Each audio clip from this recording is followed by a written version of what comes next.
remettre ces temps entre les mains du Seigneur. Nous allons prier que le Saint-Esprit nous dirige, que sa volonté soit faite durant ce temps et ce programme de formation, en fait. Que le Saint-Esprit nous guide, que son Esprit Saint nous enseigne à propos de lui-même, en fait, à propos de son onction, à propos de sa personne, de son pouvoir, sa puissance, son fruit, de tout ce qu'il voudra, en fait, concrètement nous enseigner tout au long de ce programme de formation. Nous allons prier, nous allons lever nos voix pour prier. Seigneur, nous te disons merci pour le fait que tu nous permets d'avoir ces temps, Seigneur, à cette école du Saint-Esprit. Seigneur, c'est ton école, c'est toi, Seigneur, qui veux nous enseigner, c'est toi qui veux nous équiper, Seigneur, pour le ministère et qui veut nous équiper également pour la vie spirituelle. Nous te disons merci, Seigneur, pour tout ce que tu fais. Nous bénissons ton Saint-Nom et ta majesté, Seigneur. Nous te remettons en ces moments que ton Esprit Saint prenne le contrôle absolu de tout ce que nous serons en train de voir, que ton Esprit Saint nous dirige, que ton Esprit Saint nous enseigne et que ta volonté pleine et parfaite, Seigneur, s'accomplisse pendant ces temps. Au nom de Jésus, loin de nous toute distraction, toute chose qui voudra venir, Seigneur, nous déconcentrer au nom de Jésus. Seigneur, nous prions que ton esprit prenne le contrôle absolu dans notre mentalité, Seigneur, dans notre cœur, dans tous nos êtres, Seigneur. Au nom puissant de Jésus, que ton esprit prenne le contrôle total de ces instants, qu'il nous fortifie, Seigneur, et tout ce qui n'honore pas ton saint nom soit retiré de ce lieu et de nos vies au nom puissant de Jésus. Merci Seigneur, merci Esprit de Dieu pour le fait que tu prennes le contrôle total et pour le fait de nous enseigner pendant ces sessions. Père, nous te rendons gloire, puissance et honneur au nom de Jésus le Christ, notre Seigneur et Sauveur, nous avons prié et nous disons tous Amen, Amen et Amen. Bienvenue à tous à ces temps, à ces moments en fait de formation, à cette école du Saint-Esprit. Je vais revenir un peu sur l'écran principal pour que nous puissions nous voir en fait, avant de commencer à partager en fait les slides que nous avons de ce cours en fait spécifiquement. Mais avant de commencer, je voulais savoir comment vous allez, comment vous allez, ministre Grace, ministre Elvis, pasteur Dadi, le ministre Djelassem, comment vous allez, le frère Lucas également. Comment allez-vous tous? Bonsoir à tout le monde, bonsoir au docteur et bonsoir à la grande famille. Votre humble serviteur, Grâce Mounema. En tout cas, par la grâce de Dieu, nous sommes bien portants. Nous sommes très bien portants ce soir. Encore par cette opportunité, nous nous retrouvons parmi vous. Nous disons merci au Seigneur, merci aussi à la grande équipe. Merci en tout cas. Merci en tout cas. Gloire à Dieu. Que Dieu vous bénisse abondamment. Bienvenue à ces temps. Le ministre Elvis, comment vous allez? Et, bon, shalom à tous, révérend docteur. Je me porte bien par la grâce de Dieu. Ça va. J'espère que de votre côté également. De mon côté, ça va également, par la grâce de Dieu. Merci. Le frère Lucas, comment vous allez? Le pasteur Dadi, le ministre Djelassem, Jonathan. Oui, moi ça va. Bonsoir à tous. J'espère que vous allez bien par la grâce de Dieu. Amen. Sinon, ça va malgré la fatigue. Sinon, parce que tous les deux programmes, mercredi, vendredi, ce sont des programmes qui viennent juste après les prestations en tant que pasteur titulaire. Donc, dès que je termine, je me mets et je commence à suivre la formation. Donc, D'accord. mais du moins, Dieu nous fait grâce, il nous fortifie pour que nous puissions continuer la formation. Sinon, ça va. Amen. Gloire à Dieu. Gloire à Dieu. Que le Seigneur vous fortifie en tout cas, qu'il continue de le faire par sa grâce.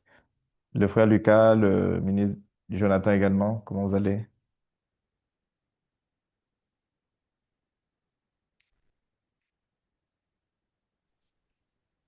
Dieu veille, ça va, ça va. J'espère que tout le monde dans cette plateforme se porte bien par la grâce de Dieu. Amen. Je suis le pasteur Yalassem Mbaye Jonathan. Je suis de la nationalité tchadienne et je réside au Cameroun. J'ai le ministère au Cameroun que je gère, la communauté tchadienne. Merci. Bon. Gloire à Dieu. Gloire à Dieu. Que le Seigneur vous bénisse abondamment et bienvenue. Le frère Lucas, comment vous allez?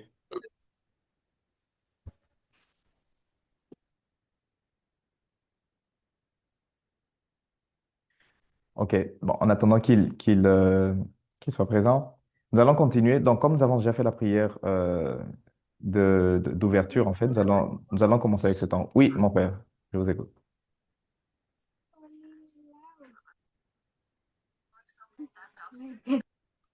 Comment vous allez, mon frère? Tout va bien? OK. Sinon, bon, nous allons commencer, en fait, nous allons débuter ce temps. Donc, aujourd'hui, nous allons commencer avec ce programme, en fait, de l'école du Saint-Esprit. Mais en fait, ces 8 sessions, nous allons être en train d'apprendre, en fait, ou bien de développer des enseignements sur le Saint-Esprit spécifiquement. Donc, ça fait partie du programme de formation spirituelle, comme nous l'avons expliqué en amont. Et celui-ci, en fait, qui est sur l'école du Saint-Esprit, nous allons voir spécifiquement, en fait, la personne du Saint-Esprit, son onction, son pouvoir, sa puissance, le fruit du Saint-Esprit, le caractère du Saint-Esprit, la communion avec le Saint-Esprit, différents autres points que nous serons en train de voir concrètement. Donc, euh, cette présentation de l'école ou de la formation spirituelle, nous l'avons vue, en fait, pendant le cours de guerre spirituelle. Donc, je réitère que ceux-ci sont les cours ou les programmes que nous avons au sein de la formation spirituelle, c'est-à-dire les vendredis. L'école du Saint-Esprit, l'école de guérison et de délivrance, la vie surnaturelle, comment entendre Dieu, 12 clés pour connaître Dieu, l'autorité spirituelle qui est fondamentale, la prière efficace et productive, marcher par la foi, identité, l'œuvre de Christ et notre héritage en Christ, l'éternité, les piliers de la maturité spirituelle, et puis un programme un peu particulier ou spécial sur les finances et l'entrepreneuriat dans le royaume, concrètement. Donc, ce sont les différents programmes qu'il y a que nous serons en train d'avoir de manière interchangeable, en fait, par la grâce de Dieu. Donc, pour commencer, avec ce programme de l'école du Saint-Esprit, nous allons voir ces thèmes qui sont mentionnés ici. Donc, le programme est divisé en 3 parties. Premièrement, connaître le Saint-Esprit. Et je suis sûr et certain que plusieurs d'entre nous, en fait, nous le connaissons d'une certaine manière. Le but, c'est que nous puissions étendre un peu plus cette connaissance que nous avons du Saint-Esprit.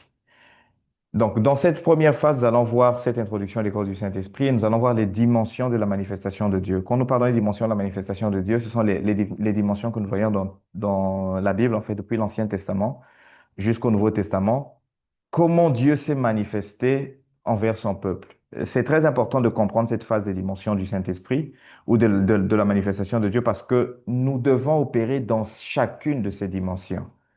Nous devons opérer dans chacune de ces dimensions parce que Dieu nous appelle à opérer complètement avec lui au-dedans de nous, lui à nos côtés, avec nous en fait, lui sur nous. Mais nous avons besoin d'opérer dans toutes ces dimensions parce que sinon, ma vie, mon ministère ne vont pas avoir l'impact que Dieu veut véritablement que cela ait en fait. C'est très important. Et ensuite, nous allons voir l'œuvre du Saint-Esprit dans l'Ancien Testament et dans le Nouveau Testament pour mieux le connaître. Après, nous allons passer dans la partie 2, où nous allons voir rempli du Saint-Esprit. Et là, nous allons voir l'onction du Saint-Esprit. Et ensuite, nous verrons la puissance du Saint-Esprit. Nous allons comprendre que l'onction est différente de la puissance. En fait, parfois, nous confondons les deux choses, mais l'onction, c'est une chose, la puissance en est une autre. En termes brefs, en fait, l'onction, c'est l'identité ou le sceau du Saint-Esprit sur moi qui m'équipe pour le ministère et pour tout ce que Dieu m'appelle à faire. Et la puissance, c'est le Saint-Esprit en action. C'est-à-dire que le Saint-Esprit en train de guérir, le Saint-Esprit en train de toucher, le Saint-Esprit en train de ressusciter, le Saint-Esprit en train de convaincre les cœurs, le Saint-Esprit en train de libérer, en train de faire tout ce qu'il doit faire en fait. Donc c'est l'Esprit en action. L'onction, c'est comme si c'était l'Esprit qui vient me donner un manteau, une investiture en fait, pour pouvoir me rendre digne et me rendre officiel dans mon appel. Ça, c'est très important. Donc, nous allons avoir une session entière où nous n'allons parler que de l'onction du Saint-Esprit. Et nous allons voir une autre session complète où nous allons parler que de la puissance du Saint-Esprit. Et quand nous parlons de puissance, nous allons voir également comment la manifester parce que beaucoup ont la puissance, mais ne la manifestent pas. Donc, comment je fais pour manifester la puissance? La puissance est comme cette personne qui est qui est, en fait, qui est semblable à un groupe électrogène. Vous voyez, un groupe électrogène a de la puissance. Ce générateur-là a de la puissance. Quand on allume, il commence en fait à démarrer. Il a de la puissance en lui. Mais si cette puissance n'est pas communiquée, ben ça reste là et ça continue à se gaspiller en fait là dans cette même puissance. Donc, il y a une maison qui a besoin d'électricité, qui a besoin du courant électrique. je connecte le générateur à la maison pour que l'électricité passe du générateur et puisse pouvoir donner de l'électricité ou du courant à la maison. Donc moi également, comme un chrétien ou homme de Dieu, j'ai une puissance que Dieu m'a donnée, mais cette puissance, beaucoup ne la communiquent pas. En fait, beaucoup ne parviennent pas à la manifester. Dans cette session, nous allons voir rien que la puissance, nous allons voir les aspects en relation avec la puissance et comment la manifester, parce que cette puissance a besoin de sortir de moi pour pouvoir toucher les autres personnes. Et ensuite, nous allons voir les dons du Saint-Esprit, les dons de l'Esprit. Nous allons voir le fruit et le caractère du Saint-Esprit. Et nous allons terminer avec la troisième partie qui est guidée par le Saint-Esprit. Nous allons voir la communion du Saint-Esprit. Donc, ce sont les points que nous serons en train de développer en fait tout au long de cette session, pardon, de ce programme de l'école du Saint-Esprit. Et de même, en fait, nous allons vous envoyer les slides, c'est-à-dire les diapositives, en fait, pour que vous puissiez les avoir. Ça vous aidera également à voir cela comme support si vous voulez les enseigner dans vos églises ou à l'endroit où vous voulez, en fait, les transmettre également aux personnes. Voilà un peu le tout. Je voudrais, avant de commencer, poser la question. Pour vous, qui est le Saint-Esprit? Je crois que tous nous avons entendu parler du Saint-Esprit. Il y a beaucoup de prédicateurs et de pasteurs ici, en fait. Euh, pour vous, qui est le Saint-Esprit? Parce que je suppose que nous enseignons également à propos du Saint-Esprit. Nous parlons beaucoup du Saint-Esprit à différents endroits.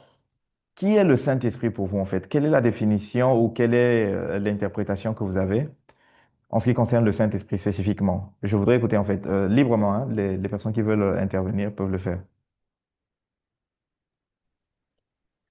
Euh, si je peux répondre à cela, Oui, pasteur. le Saint-Esprit, c'est la troisième personne de la Trinité. Il est coégal à Dieu, coexistant. D'accord. En quelque sorte, c'est ça. D'accord. Merci beaucoup, pasteur. Merci. C'est la troisième personne de la Trinité. Il est coégal à Dieu, en fait. Il est coexistant. Qui d'autre a une autre définition ou bien une autre compréhension du Saint-Esprit?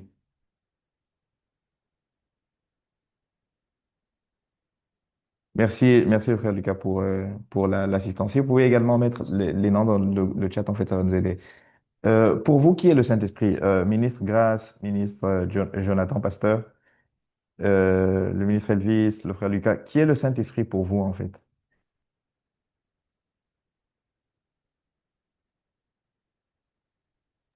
Donc, Le pour Saint-Esprit, moi, pour moi, euh, le Saint-Esprit est notre enseignant.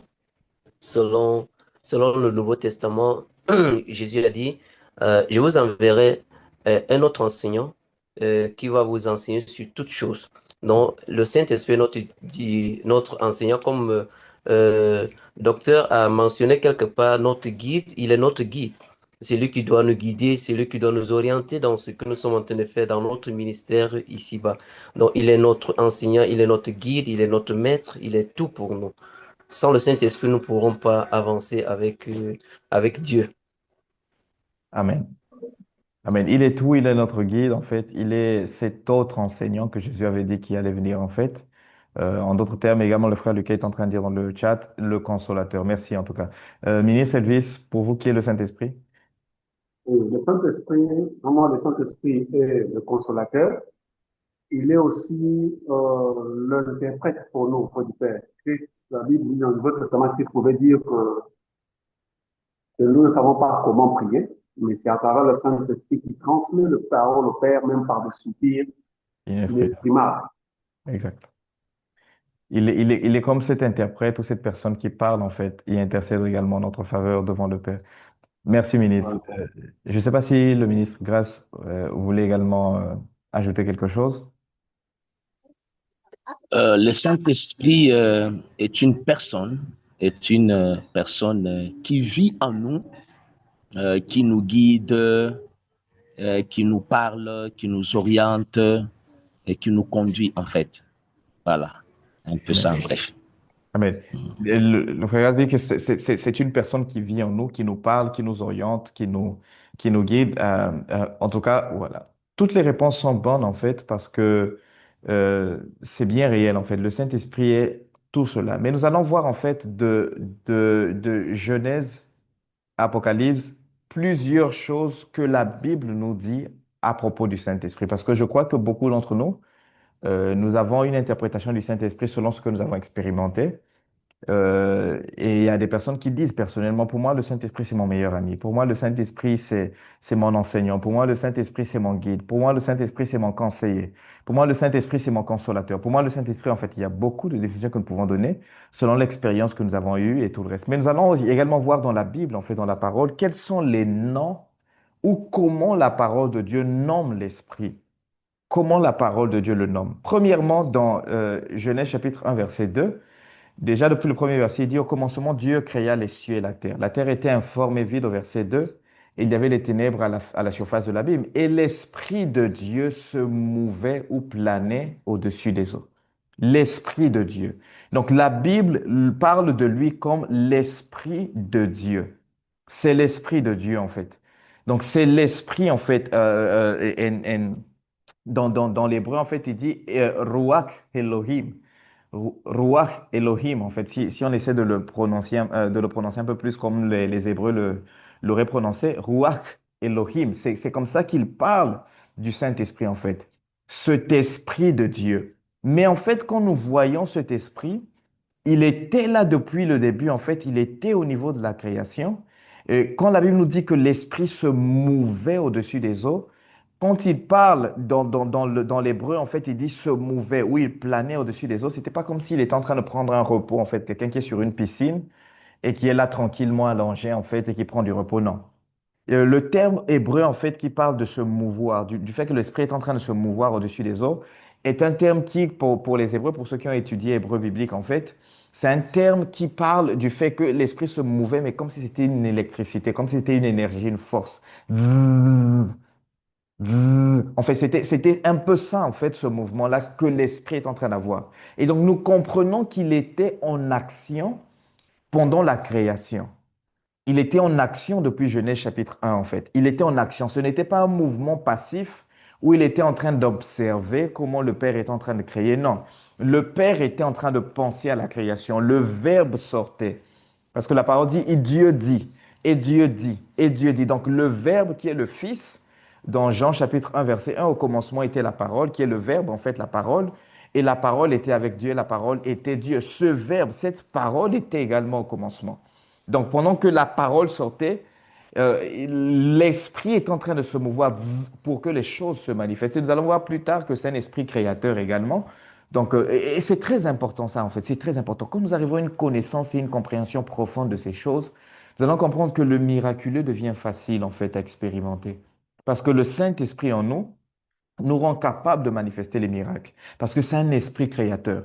Nous allons voir. Mais c'est l'Esprit de Dieu qui se mouvait activement dans Genèse chapitre 1, verset 2, depuis la création. Dans tout ce récit, en fait, de la création, dans Genèse chapitre 1, l'Esprit de Dieu était en mouvement. L'Esprit de Dieu est en train de travailler. Il n'était pas passivement là, en fait. Donc, c'est l'Esprit qui est en train de travailler. Et pendant que la parole était décrétée, l'Esprit travaillait. Pendant que la parole était décrétée, l'Esprit travaillait. Pendant que la parole était décrétée, l'Esprit travaillait. Voilà pourquoi nous allons voir, lorsque nous allons voir la puissance de l'Esprit, nous allons dire que l'onction sans la manifestation de la puissance ne sert pas. En fait, les paroles que nous décrétons sans la manifestation de la puissance ne servent pas. Parce que la puissance, c'est l'Esprit en mouvement. En fait, quand nous disons, nous voyons la puissance de Dieu, les gens sont en train de tomber, les malades sont en train d'être guéris, les démoniaques sont en train d'être libérés, en fait. Les personnes possédées sont en train d'être libérées. Il y a toutes sortes de miracles. En réalité, c'est le Saint-Esprit qui va et relève les malades, qui les guérit. C'est le Saint-Esprit qui libère. C'est le Saint-Esprit qui fait tous ces miracles. Voilà pourquoi Jésus disait dans Matthieu 12, verset 28, si c'est par l'Esprit de Dieu que je chasse les démons, le royaume est venu vers vous. Il dit par l'Esprit que je chasse. Mais dans tous les miracles où Jésus libérait les personnes, il ne disait jamais par le Saint-Esprit je te chasse. Il disait simplement esprit impur, sors de ce corps. Esprit sourd et muet, sors de ce corps. Vous voyez, Jésus ne faisait que dire cela. Mais en Matthieu 12, 28, il confirme, il dit que si c'est par l'Esprit que je chasse, ça veut dire que pendant que lui il décrète, l'Esprit manifeste la puissance et l'autorité pour que l'Esprit ou le démon obéisse et sorte. C'est quelque chose que nous allons bien comprendre quand nous allons voir la puissance du Saint-Esprit. Donc en fait, j'ai besoin que l'Esprit soit en mouvement. Voilà pourquoi la création, l'Esprit est en mouvement. Pour que ce qui est en train d'être dit se manifeste complètement en fait. Tout comme aujourd'hui, quand je dis sois guéri, l'esprit en mouvement manifeste la guérison. Mais il y a besoin d'avoir cette fusion en fait entre la parole qui sort et l'esprit qui est en mouvement en fait pour que ces paroles-là se manifestent. Voilà pourquoi Jésus disait mes paroles que j'ai dites, les paroles que j'ai déclarées sont esprit et vie. Parce qu'elles sont accompagnées du mouvement de l'esprit, en fait. Et ce mouvement transmet la vie, transmet, en fait, la libération, transmet, en fait, la délivrance, transmet la guérison, transmet tous ces miracles-là, en fait, les manifeste. Donc, c'est important de le comprendre. Quand je comprends que c'est l'Esprit de Dieu qui est en mouvement depuis la création, je comprends qu'il a créé toutes choses. Beaucoup disent en fait dans la parole que le Père a créé. D'autres disent que le Fils a créé. D'autres disent que l'Esprit a créé. Mais en fait, c'est Dieu qui a créé en général. Et chaque partie de Dieu a participé de cette création, en fait, où chaque personne de la Trinité, chaque personne de Dieu a participé à la création. Donc, ce n'est pas seulement le Père, ce n'est pas seulement la parole ou le Verbe, c'est-à-dire le Fils, et pas seulement le Saint-Esprit, chacun d'entre eux a participé en fait dans cette création. Donc c'est très important. Et dans Romains chapitre 8, verset 9, si quelqu'un l'a en fait, il peut le prendre. D'ailleurs, je crois on va fonctionner ainsi pour pouvoir avancer. Le ministre Grâce, il peut prendre Romains 8, verset 9. Le frère Lucas, Jean 14, 16. Jean 14, 16. Le pasteur Jonathan, Éphésiens 4, verset 30. Pasteur Jonathan, Éphésiens 4, verset 30. Le ministre Elvis va prendre Éphésiens 1, verset 13. Le pasteur Dadi, Jean 14, verset 17. Et je vais avancer avec le reste, en fait. Jean 14, verset 17. Si le ministre Grâce, là, en fait, il pourra lire, en fait, Romains 8, verset 9.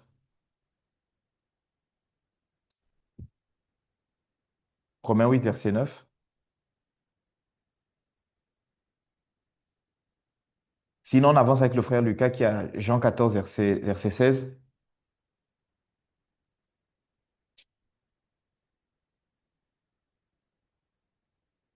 Sinon, on peut aller avec le pasteur Jonathan, en fait, avec Éphésiens 4, verset 30. Juste pour que nous puissions avancer. Éphésiens chapitre 4, verset 30. Je suis dans la version Louis II révisée, dite la colombe de Thomson. D'accord.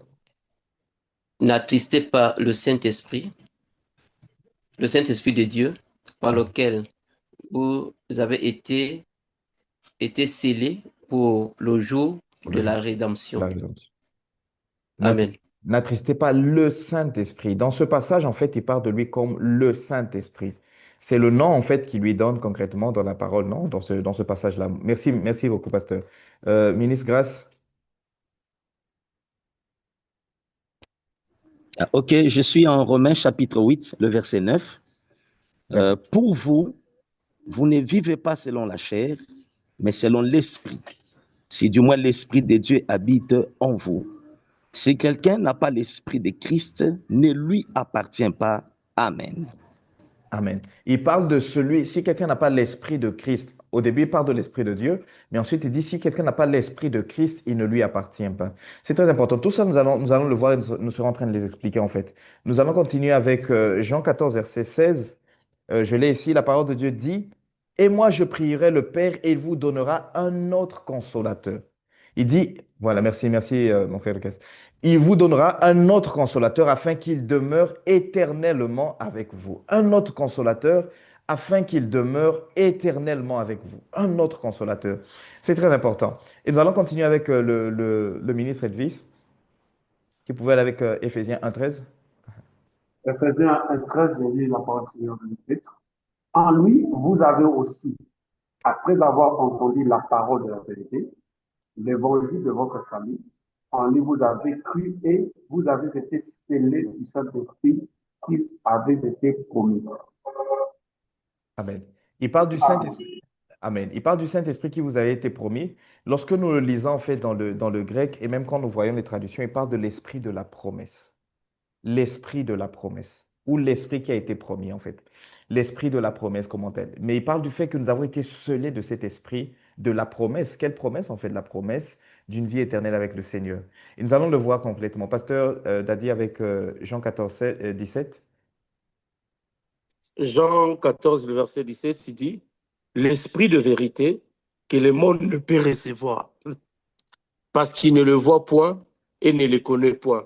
Mais vous, vous le connaissez, car il demeure avec vous et il en sera en vous. Il sera à vous. Amen. Merci, pasteur. En fait, il parle de l'esprit de vérité dans ce passage biblique. Et dans Hébreux 10, verset 29, il dit, de quel pire châtiment? Si je vois en fait le verset 28, il dit, celui qui a violé la loi de Moïse meurt sans miséricorde sur la déposition de 2 ou 3 témoins. Il dit, de quel pire châtiment pensez-vous que sera jugé digne celui qui aura foulé aux pieds le Fils de Dieu et qui aura tenu pour profane le sang de l'alliance par lequel il a été sanctifié? Et qui aura outragé qui? Il dit l'esprit de la grâce. Qui aura outragé l'esprit de la grâce. Qui aura outragé l'esprit de la grâce. Lorsque nous allons dans Romains chapitre 8, verset 2, la parole de Dieu nous donne un peu plus en fait. Il nous donne une autre appellation ou un autre nom que la Bible nous donne du même Saint-Esprit duquel nous sommes en train de parler. Au verset 2 de Romains 8, il dit, en effet, la loi de l'esprit de vie en Jésus-Christ, la loi de l'esprit de vie en Jésus-Christ, dit c'est la loi de l'esprit de vie en Jésus-Christ m'a affranchi de la loi de péché ou la loi du péché et de la mort. Il parle de cette loi de l'esprit de vie en Jésus-Christ qui m'a affranchi de la loi du péché et de la mort. Et dans Romains chapitre 8, verset 15, il ajoute, il dit, et vous n'avez point reçu un esprit de servitude pour être encore dans la crainte, mais vous avez reçu un esprit d'adoption. Un esprit d'adoption par lequel nous crions Abba Père. Un esprit d'adoption par lequel nous crions Abba Père. Vous voyez, ce sont différentes appellations, différents noms en fait que la Bible nous donne de l'esprit. La Bible parle de lui comme l'esprit de Dieu, dans Genèse 1, verset 2. La Bible parle de lui comme l'esprit de Dieu. Et ensuite, la Bible parle de lui comme l'esprit du Christ. L'esprit du Christ. Pourquoi en fait il parle du fait que c'est l'esprit du Christ? Lorsque nous voyons dans le grec, en fait, il parle de Christos, qui est, qui est la dimension ointe de Jésus. La dimension ointe de Jésus dit l'esprit de Christ. Celui qui n'a pas l'esprit de Christ ne lui appartient pas. Il parle du fait que c'est l'esprit du oint, en fait. Donc, c'est-à-dire que la dimension messianique de Jésus, cette dimension messianique de Jésus, c'est cette dimension qu'il appelle le Christ, en fait. Et il dit l'esprit qui a fait de Jésus le Messie. L'esprit qui a fait de Jésus cet oint. L'esprit qui a fait de Jésus cette personne qui a pu manifester toutes ces choses qu'il a manifestées durant son ministère, c'est le même esprit que nous avons reçu. Il dit c'est cet esprit-là qui l'a rendu oint en fait. C'est cet esprit-là qui lui a donné la capacité d'exercer le ministère qu'il a accompli en fait. C'est cet esprit de Dieu qui lui a donné la capacité d'être oint, de faire les miracles, de faire tout ce qu'il a fait, de faire tout ce qu'il a accompli en fait. Donc il dit c'est ce même esprit qui vit en nous. Donc, j'ai l'esprit de Christ en moi. J'ai l'esprit du Christ en moi. Parce que le Saint-Esprit, c'est l'esprit du Christ. Ça veut dire que la même dose du Saint-Esprit ou la même dose qu'il avait, qui lui rendait capable de faire l'ensemble des miracles qu'il a fait, ce même esprit est en moi. Il n'y a pas de différence en fait. J'ai le même Saint-Esprit qu'il avait. Voilà pourquoi Jésus disait, les miracles ou les choses que j'ai faites, vous en ferez également faites, et vous en ferez même des choses plus grandes parce que moi, je m'en vais au Père. Donc Jésus est en train d'exprimer le fait que l'esprit qui était sur lui, en fait, est également sur nous. C'est le même esprit. L'esprit qui lui a rendu capable d'accomplir les miracles, de faire tout ce qu'il a fait, était en lui, en fait. Ce même esprit était en lui. Ce même esprit qui est en lui est en nous, en fait, et nous permet d'accomplir tout ce que nous ferons, en fait, et tout ce que nous accomplirons dans le ministère, et tout ce que nous accomplirons, en fait, dans la vie chrétienne complètement, en fait. Donc, ce même Saint-Esprit est en nous. Ce même Saint-Esprit est en nous.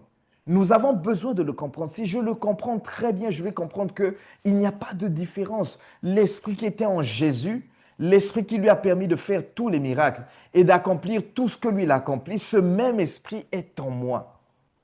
Ce même Esprit est en moi. Ce même Esprit, il est là en fait au-dedans de moi. Il n'y a pas de différence. Il n'y a pas de différence. Je commencerai à croire plus facilement au miraculeux lorsque je comprendrai que le même esprit qui a rendu Jésus capable de faire tout ce qu'il a fait est venu sur moi.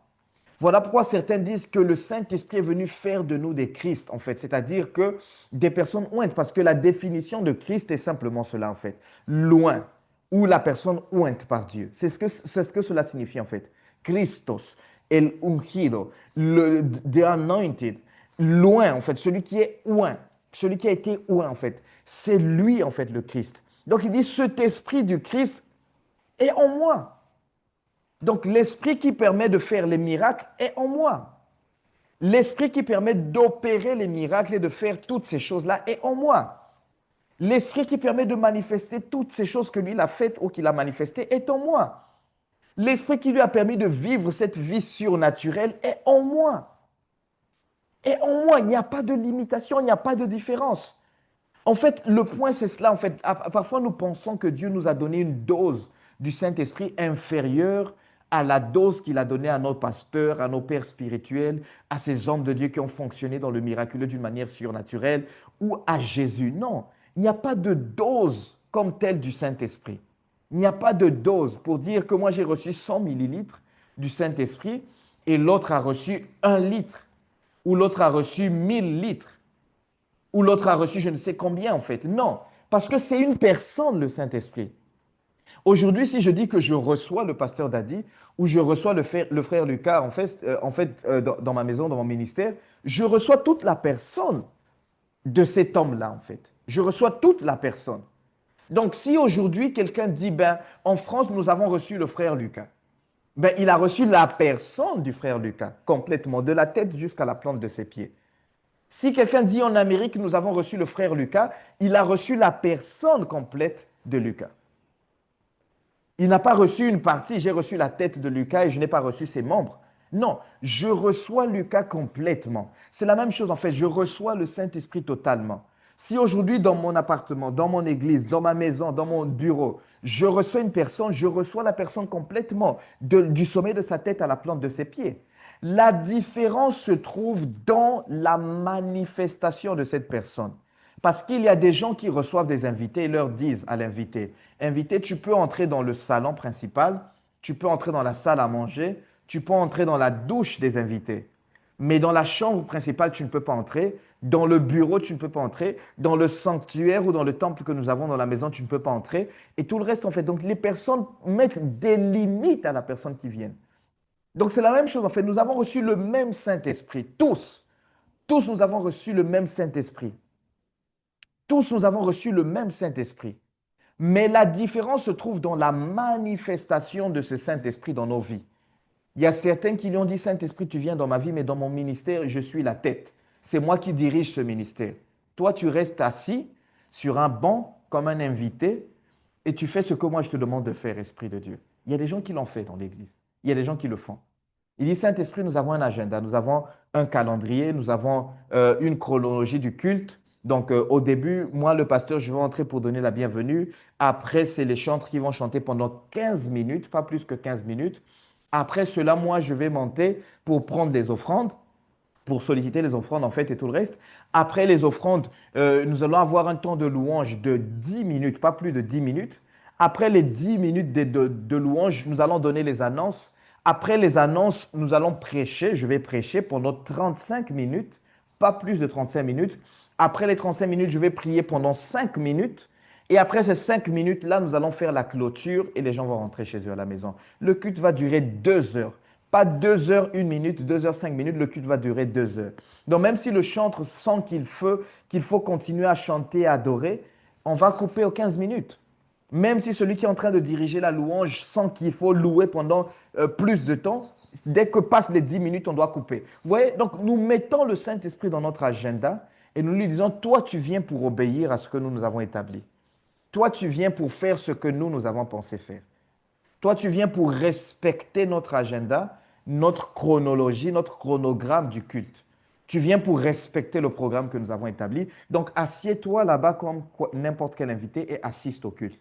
C'est ce que nous faisons la majorité d'entre nous pendant les services et les cultes. Donc, nous avons reçu le même Saint-Esprit, seulement le Saint-Esprit, comme il est, en fait, il sait respecter les normes, il s'assoit et il nous observe. Et nous disons, manifeste-toi, Saint-Esprit. Et le Saint-Esprit dit, mais si vous avez tout le contrôle, comment vous voulez que je me manifeste? Manifeste-toi, Saint-Esprit guéri. Mais si vous m'avez dit à moi de m'asseoir sur les bancs et de vous assister, comment vous voulez que je me manifeste en fait? Comment vous voulez que je me manifeste? Ah, c'est différent de lui dire, Saint-Esprit, nous avons un programme, mais le programme est à toi. Si toi, tu veux que le culte dure 4 heures ou 5 heures, nous sommes là, obéissants. Pour ne pas limiter le peuple de Dieu aussi, parce qu'après, les gens disent, mais c'est juste que nous devons laisser les gens partir.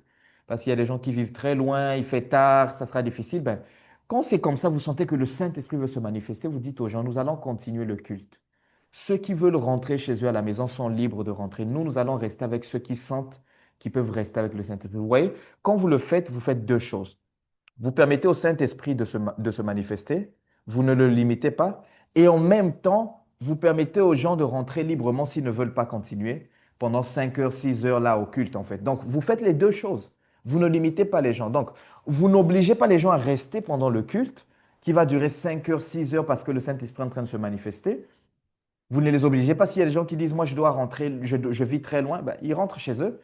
Et en même temps, vous ne limitez pas le Saint-Esprit pour dire Saint-Esprit, et nous devons terminer après les 2 heures parce qu'il y a des gens qui doivent rentrer. Donc, vous laissez que le Saint-Esprit se manifeste. S'il veut guérir, s'il veut libérer, s'il veut faire, vous le laissez se manifester, vous laissez la liberté aux gens de le faire. Donc, en fait, c'est comme ça que nous apprenons à laisser le Saint-Esprit se manifester. Il finit par comprendre que dans cette église, dans ce ministère, le chef, c'est moi. Ce n'est pas le pasteur, ce n'est pas l'apôtre, ce n'est pas le prophète, c'est moi. Ils sont libres de me laisser faire mon œuvre quand je le veux. C'est de cette manière-là, en fait, ce sont de ces manières-là que nous laissons le Saint-Esprit prendre le contrôle. Donc, nous avons tous reçu le même Saint-Esprit. Nous avons tous reçu le même esprit. Nous avons tous reçu l'esprit qui était sur Jésus. Nous avons tous reçu le même. Mais la manifestation dépend de la liberté d'expression qu'a le Saint-Esprit. Nous allons le voir plus tard lorsque nous verrons. Et après, la parole de Dieu nous parle de lui comme le consolateur. Dans le grec, il parle de aléos ou aléos parakletos, qui est l'autre consolateur. Mais en fait, il parle d'un autre de la même nature que moi, c'est-à-dire il est Dieu comme moi, mais qui n'est pas moi, c'est-à-dire qui n'est pas Jésus.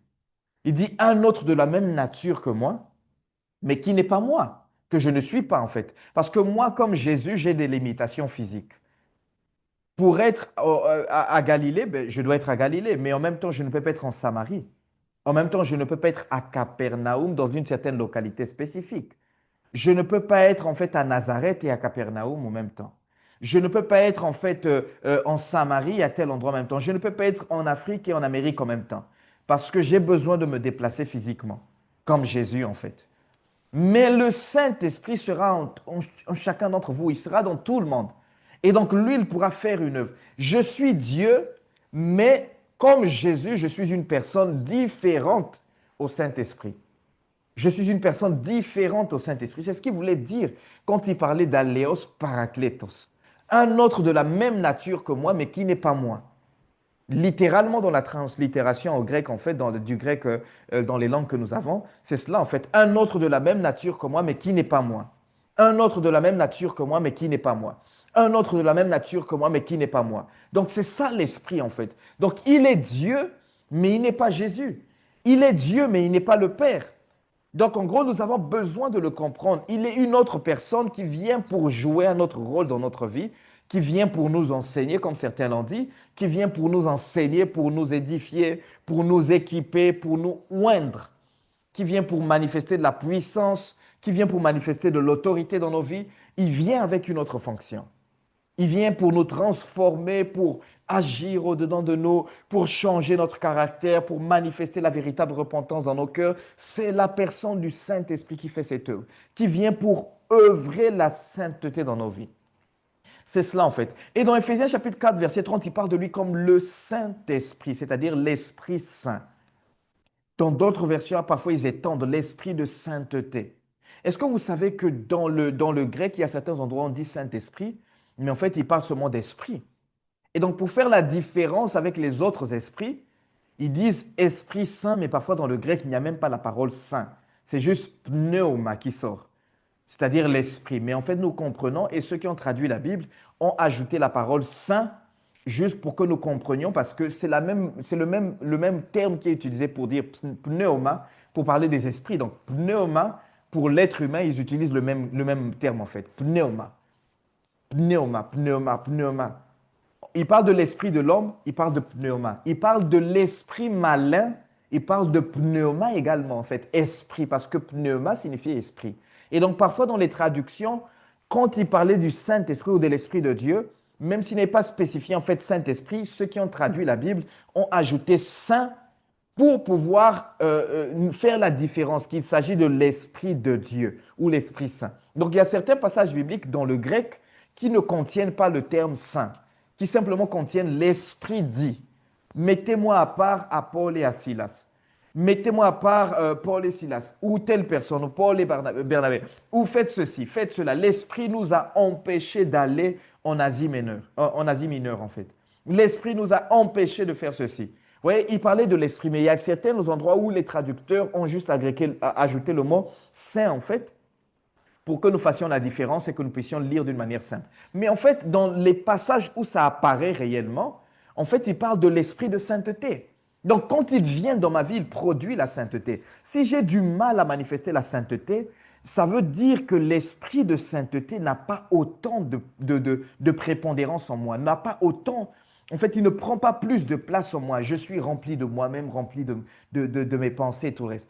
Quand je laisse libre champ au Saint-Esprit, il manifeste naturellement la sainteté. Est-ce que c'est possible qu'un homme vive une journée, 2 journées, une semaine, un mois sans manifester la sainteté? Normalement, c'est censé être notre norme.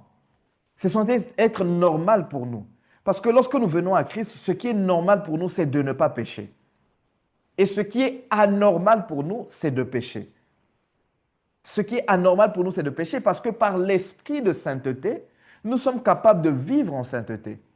Nous sommes capables de vivre dans la sainteté parce qu'il vit en nous. Il vit en nous. Je vais vous faire un exercice très simple en fait. Très simple. Excusez-moi. Je vais vous faire un exercice très simple. Essayez de penser un peu. Pensez un peu. Prenez une feuille et un papier maintenant, en fait, maintenant. Une feuille et un papier, ou prenez vos téléphones, en fait. Euh, ou prenez vos téléphones, en fait, et écrivez tous les péchés que vous avez commis jusqu'à maintenant. C'est-à-dire depuis que la journée a commencé jusqu'à maintenant. Essayez d'écrire. On va faire cet exercice-là, en fait, maintenant même. Maintenant même. Prenez un bout de papier ou commencez à penser, en fait, commencez à penser à tous les péchés que vous avez commis depuis que la journée a commencé jusqu'à maintenant. Ici, en Amérique, il est 13 heures. Là-bas, par exemple, chez certains, je vais ajouter, je ne sais pas, 6 heures. Il est 19 heures chez certains, 5 heures, il est 18 heures chez certains autres. Et chez les autres, il est 20 heures, je ne sais pas. Depuis que la journée a commencé, euh, essayez de faire la liste des péchés que vous avez commis. La liste des péchés, en fait. Essayez de faire. Je vais vous donner 1 minute. Essayez d'écrire, en fait, ou de penser à tous ces péchés que vous avez commis. Essayez de penser, réfléchir, réfléchissez. On va voir pendant 1 minute, 1 minute, 1 minute, 1 minute. Essayez de réfléchir à tous les péchés que vous avez commis depuis que la journée a commencé. Jusqu'à maintenant, en fait. Que vous ayez confessé, demandé pardon à Dieu ou non, essayez de penser à tous ces péchés-là. Essayez de penser, essayez d'y penser.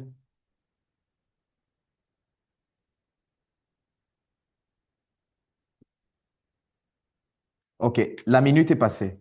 Euh, je vais vous demander de lever la main, en fait, ou bien de me dire, en fait, qui a plus de 10 péchés dans sa liste. Si vous pouvez ouvrir vos micros, en fait, c'est juste que je ne vois pas tout le monde, donc comme les caméras sont éteintes, je ne peux pas voir si vous levez la main ou quoi que ce soit. Qui a plus de 10 péchés dans sa liste, en fait? Euh, si quelqu'un peut lever la main, faire un signe, quelque chose pour interagir. Ou si vous ouvrez votre caméra, en fait, vous levez juste la main si vous avez plus de 10 péchés. OK. Qui a moins de 10 péchés dans sa liste?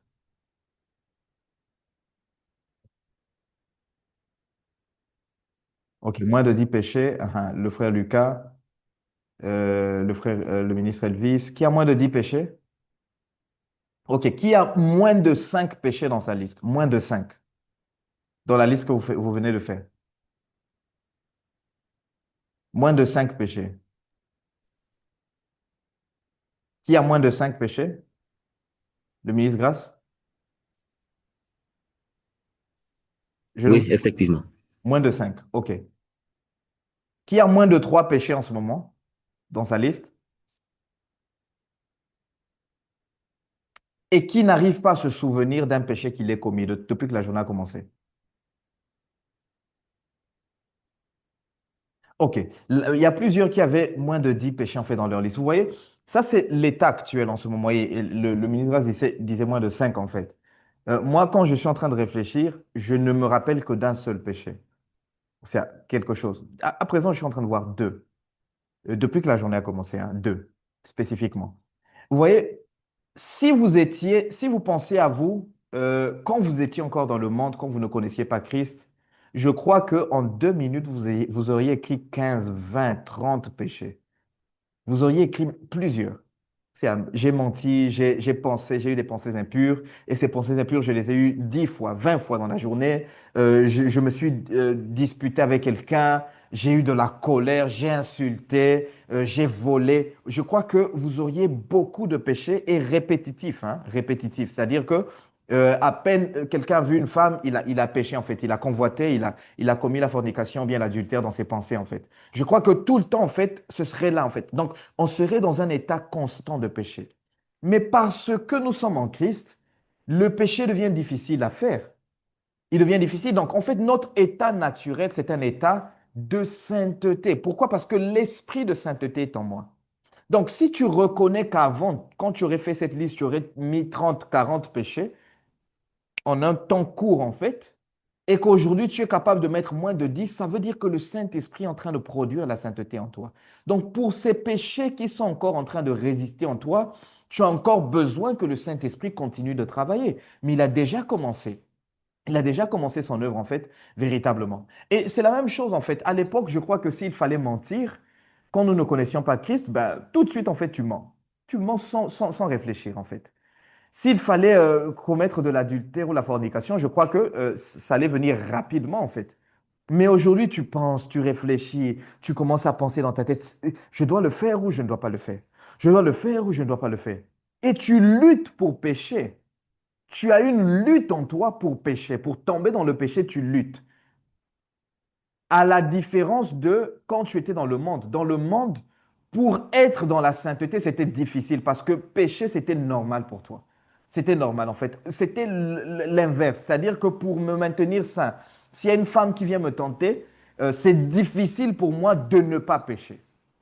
Mais aujourd'hui, en Christ, même quand une femme s'offre à chacun, en fait, un réfléchit, en fait, il dit, même quand la femme est là, en fait, elle est là où il y a une tentation présente, où c'est une tentation avec la corruption, de l'argent, quoi que ce soit, mentir, c'est difficile de pécher. C'est-à-dire que tu le penses, tu réfléchis, tu analyses, tu commences à réfléchir et tu commences à te poser des questions. Et il y a beaucoup de choses qui se passent. Pourquoi? Parce il y a un esprit de sainteté en toi qui t'emmène à le manifester. Donc, pour les domaines de ta vie où tu as du mal encore à manifester la sainteté, tu as juste besoin de demander, laisser l'esprit de sainteté prendre plus de place, prendre plus de prépondérance dans ta vie, en fait. Tu as juste besoin de cela. Et en plus de cela, il nous parle de l'esprit de la promesse dans Éphésiens chapitre 1, verset 13.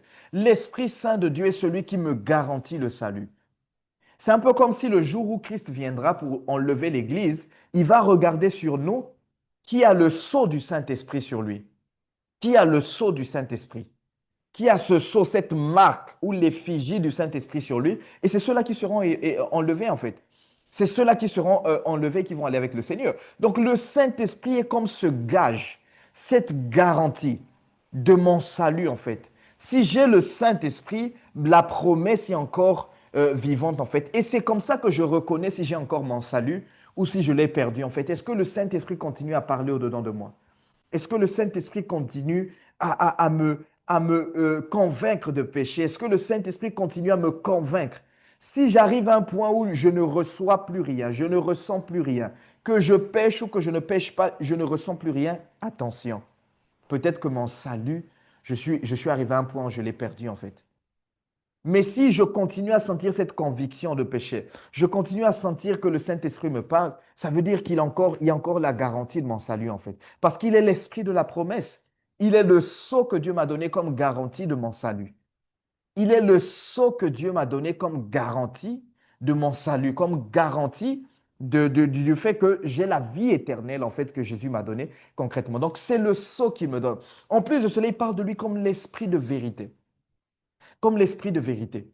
C'est l'Esprit qui me conduit dans toute la vérité, dans le ministère, qui me conduit dans la vérité pour que je ne me perde pas, dans les décisions que je dois prendre, en fait. Il me conduit dans la vérité de Dieu, dans le chemin véritable, en fait.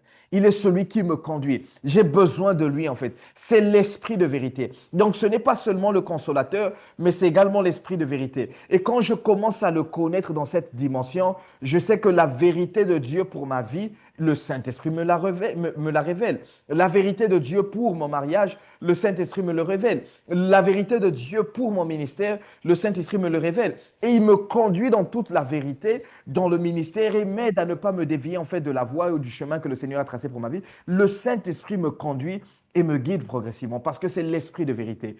En plus, il parle de lui comme l'Esprit de grâce dans Hébreux chapitre 10, verset 29. C'est l'Esprit de la grâce. Vous savez une chose, je n'ai pas besoin de plus d'onction pour pouvoir opérer dans le ministère parce que l'onction, c'est l'Esprit sur moi. Nous allons le comprendre quand nous allons voir la session sur l'onction. En fait, l'onction, c'est simplement l'Esprit sur moi. C'est juste ça, en fait. Je n'ai pas besoin de plus d'onction. Je n'ai pas besoin de plus de puissance. J'ai besoin de plus de grâce. J'ai besoin de plus de grâce. Parce que c'est la grâce de Dieu qui fera qu'aujourd'hui, mon ministère est 500 âmes et que demain, ce ministère est 5 millions d'âmes. C'est la grâce de Dieu sur ma vie qui fait en sorte qu'aujourd'hui, mon ministère est limité à ma ville ou à mon arrondissement et que demain, mon ministère soit un ministère au niveau national ou au niveau international ou au niveau global, c'est-à-dire sur tout le globe terrestre. C'est la grâce de Dieu qui m'emmène d'un niveau donné à un niveau supérieur. Donc, c'est l'esprit de grâce en moi qui m'emmène dans cela, qui m'emmène dans la grâce qu'il me donne à opérer une dimension supérieure dans la manifestation des dons spirituels, dans la manifestation de l'onction et dans la manifestation de la puissance. Donc, au lieu de demander plus d'onction, je dois demander au Seigneur plus de grâce. Parce que demander plus d'onction, c'est un peu comme si je demandais plus du Saint-Esprit. Mais en fait, le Saint-Esprit, c'est une personne. C'est une personne. Donc, je demande plus de grâce pour manifester l'onction à une dimension supérieure, pour manifester la puissance à une dimension supérieure, pour manifester mon ministère à une envergure différente.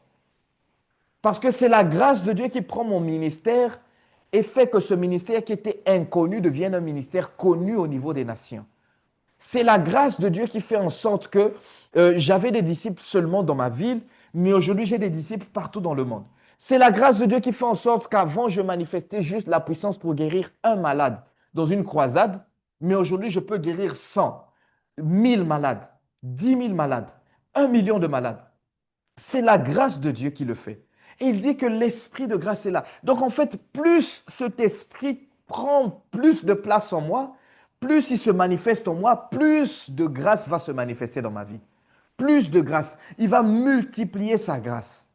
Il va multiplier parce que la grâce, c'est quoi? C'est une faveur imméritée. Une faveur que je ne mérite pas en fait. Une faveur que je ne mérite pas. Qu'est-ce qui fait la différence entre un homme de Dieu qui est au niveau local et un homme de Dieu qui est au niveau international? C'est juste la grâce de Dieu. Dieu lui a donné la grâce d'opérer à une dimension supérieure. C'est le même Saint-Esprit qu'ils ont, mais la grâce sur leur vie est différente. Ouais? Donc, c'est cet esprit de grâce qui m'emmène à opérer à une dimension surnaturelle. C'est cet esprit de grâce qui m'emmène à opérer à une dimension supérieure. C'est cet esprit de grâce qui multiplie la faveur dans ma vie et m'ouvre des portes et me donne des accès là où je n'aurais jamais pensé entrer en fait. C'est ce même esprit de grâce. Donc en fait, au lieu de poursuivre l'onction ou la manifestation de la puissance, je dis Esprit Saint de Dieu, je veux plus de toi. Je veux plus de ta manifestation. Je veux plus de la manifestation de ta grâce. Je veux plus de la manifestation de ta grâce. Que ta grâce surabonde dans ma vie et dans mon ministère. Que ta grâce vienne et couvre le péché qui faisait en sorte que je ne mérite pas que tu te manifestes à une certaine dimension dans ma vie. Que ta grâce se multiplie et surabonde, Seigneur. Là où le péché avait abondé, que ta grâce surabonde. Parce que l'esprit que j'ai reçu est également l'esprit de grâce. C'est lui qui apporte la grâce dans ma vie. Qui fait que de l'inconnu, il m'emmène à être une personne, en fait, avec un impact global, en fait. C'est l'esprit de grâce qui le fait. Donc, quand je commence à le comprendre, je commence à avoir plus je commence à avoir plus de disposition pour que l'esprit se manifeste. Donc, au lieu de chercher les manifestations de l'esprit, je cherche le Saint-Esprit. Je cherche le Saint-Esprit. Saint-Esprit prend plus de place en moi. Saint-Esprit prend plus de place en moi. Saint-Esprit prend plus de place en moi. Au lieu de chercher les hommes et la grâce et la faveur des hommes, je cherche le Saint-Esprit. Saint-Esprit prend plus de place en moi. Saint-Esprit, pendant que je suis en train de le dire, je sens une onction, une puissance de Dieu se manifester maintenant que je suis en train d'enseigner. En fait, c'est juste un désir d'un cœur ardent, un cœur qui dit, Esprit de Dieu, je ne veux rien d'autre que toi. Je ne veux que toi, Saint-Esprit. Je veux plus de toi, plus de ta manifestation. Prends toute la place en moi, Saint-Esprit. Prends toute la place. Même dans les endroits où j'avais dit, Esprit de Dieu, ici, tu n'as pas de place. Aujourd'hui, je te dis, prends toute la place. Dans cette église, dans ce ministère, prends toute la place. Ce ministère est à toi. Ce ministère t'appartient. Je ne suis qu'un serviteur. Je ne suis qu'un vase que tu utilises. Je ne suis qu'un instrument, un canal que tu utilises dans ce ministère. Mais le véritable visionnaire, c'est toi, Saint-Esprit. Le véritable visionnaire, c'est toi. Le véritable chef, c'est toi. La tête de ce ministère, c'est toi. Le chef ici, c'est toi. Le pasteur, c'est toi. L'enseignant, c'est toi. Le prophète, c'est toi. L'apôtre, c'est toi. Esprit de Dieu, tu es le leader en ce lieu. Tu es le ministre par excellence. Saint-Esprit de Dieu, cet endroit est à toi. Oh Dieu, le trône de ce ministère est à toi. C'est toi le titulaire. C'est toi le chef. Quand je commence à le faire, le Saint-Esprit se sent tellement honoré. Ils se sont tellement honorés qu'ils commencent à se manifester. Et vous voyez, comme le Saint-Esprit veut guérir et qu'il sait que c'est lui le chef, il ne va pas hésiter à guérir. Parce qu'il sait que la gloire ne va pas revenir à celui qui est la tête de ce ministère. Parce que cette personne reconnaît que la tête, c'est l'esprit. La tête, c'est l'esprit. La tête, c'est l'esprit. Il n'aura pas de mal à multiplier la croissance de l'Église. Parce qu'il sait que dans cette Église, la tête, c'est lui. C'est lui qui est honoré. C'est lui qui est honoré.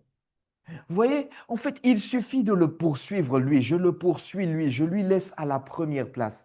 Mais je ne lui dis pas seulement, Saint-Esprit, tu as la première place. Non, je dis, Saint-Esprit, tu as la première place, mais tu as toute la place. Toute la place. Toute la place. Saint-Esprit, tu as toute la place. Tu as toute la place. Tu n'as pas seulement la première, mais tu as toute la place. Tu es élevé, tu es honoré en ce lieu. Lorsque je le fais, le Saint-Esprit prend plus de prépondérance. Il manifeste plus de grâce. Il m'ouvre des portes que je n'aurais pas pensé. Il m'ouvre des accès auxquels je n'aurais pas pensé accéder. En fait, des endroits, des dimensions surnaturelles et des dimensions même physiques au milieu des hommes. Il m'emmène auprès des rois, il m'emmène auprès des présidents, il m'emmène auprès des personnes. Pourquoi? Parce que sa grâce se multiplie dans ma vie. C'est très important cela, parce que c'est l'esprit de grâce. C'est l'esprit. Plus de place il aura, plus de grâce il va manifester. Plus de place il aura, plus de puissance il va manifester. Plus de place il aura, plus de vie, d'onction il va manifester. Plus de place il aura, plus d'onction il va manifester. C'est important. Et après, la Bible parle de lui comme l'esprit de vie. L'esprit de vie. Il donne vie à ce qui était mort. Ce ministère qui était mort, l'esprit donne vie à ce ministère. Cet appel qui était comme mort ou enterré, il donne vie à cet appel. Ces corps qui étaient malades et qui étaient morts, l'esprit donne vie. Donc, je peux parler à la vie. Quand nous étudions en fait en médecine générale les maladies, en fait, les maladies sont le résultat de la mort en réalité. Parce que quand quelqu'un est malade, c'est une cellule ou un tissu qui est mort ou un organe qui est en train de mourir. Vous voyez? Donc, en fait, quand on parle d'esprit de vie, la guérison est inclue dans cela. Il est l'esprit qui manifeste la guérison parce qu'il est l'esprit de vie. Ça veut dire que là où il est, la mort ne peut pas régner. C'est impossible que la mort règne. C'est impossible. Donc, ça veut dire que la maladie, qui est le résultat de la mort, ne peut pas régner là où l'esprit de vie vit, là où l'esprit de vie règne. Donc, en fait, quand il y a une maladie qui veut se manifester dans mon corps, je dis, dans mon corps, il y a l'esprit de vie. Impossible que la maladie prenne le règne dans ma vie. Ses yeux voient avec clarté. Mes yeux voient clairement. Mes yeux voient clairement. Au nom puissant de Jésus. Mes yeux voient clairement. Je vois avec clarté. Tout effet de la mort, de la destruction cellulaire est complètement brisé par la puissance et par le principe de l'esprit de vie qui vit en moi. Et je déclare et je décrète que la vie est en moi. La mort n'a pas de place en moi. La maladie et tous les fruits et les résultats de la mort n'ont pas de place en moi. Et je commence à le manifester. Et enfin, il nous parle de l'esprit d'adoption. L'esprit par lequel je suis enfant, mais je passe d'être un enfant qui était éloigné à être enfant de Dieu. Donc il dit, par cet esprit d'adoption, nous pouvons crier Abba Père. Nous pouvons dire Abba Père. Dieu est mon Père parce que j'ai été adopté. Et cet esprit qui fait de moi un enfant de Dieu est là au-dedans de moi. Et quand je le comprends pleinement, je comprends que je suis enfant et fils. Complètement en fait. Mais en fait, c'est la plus grande révélation que nous avons.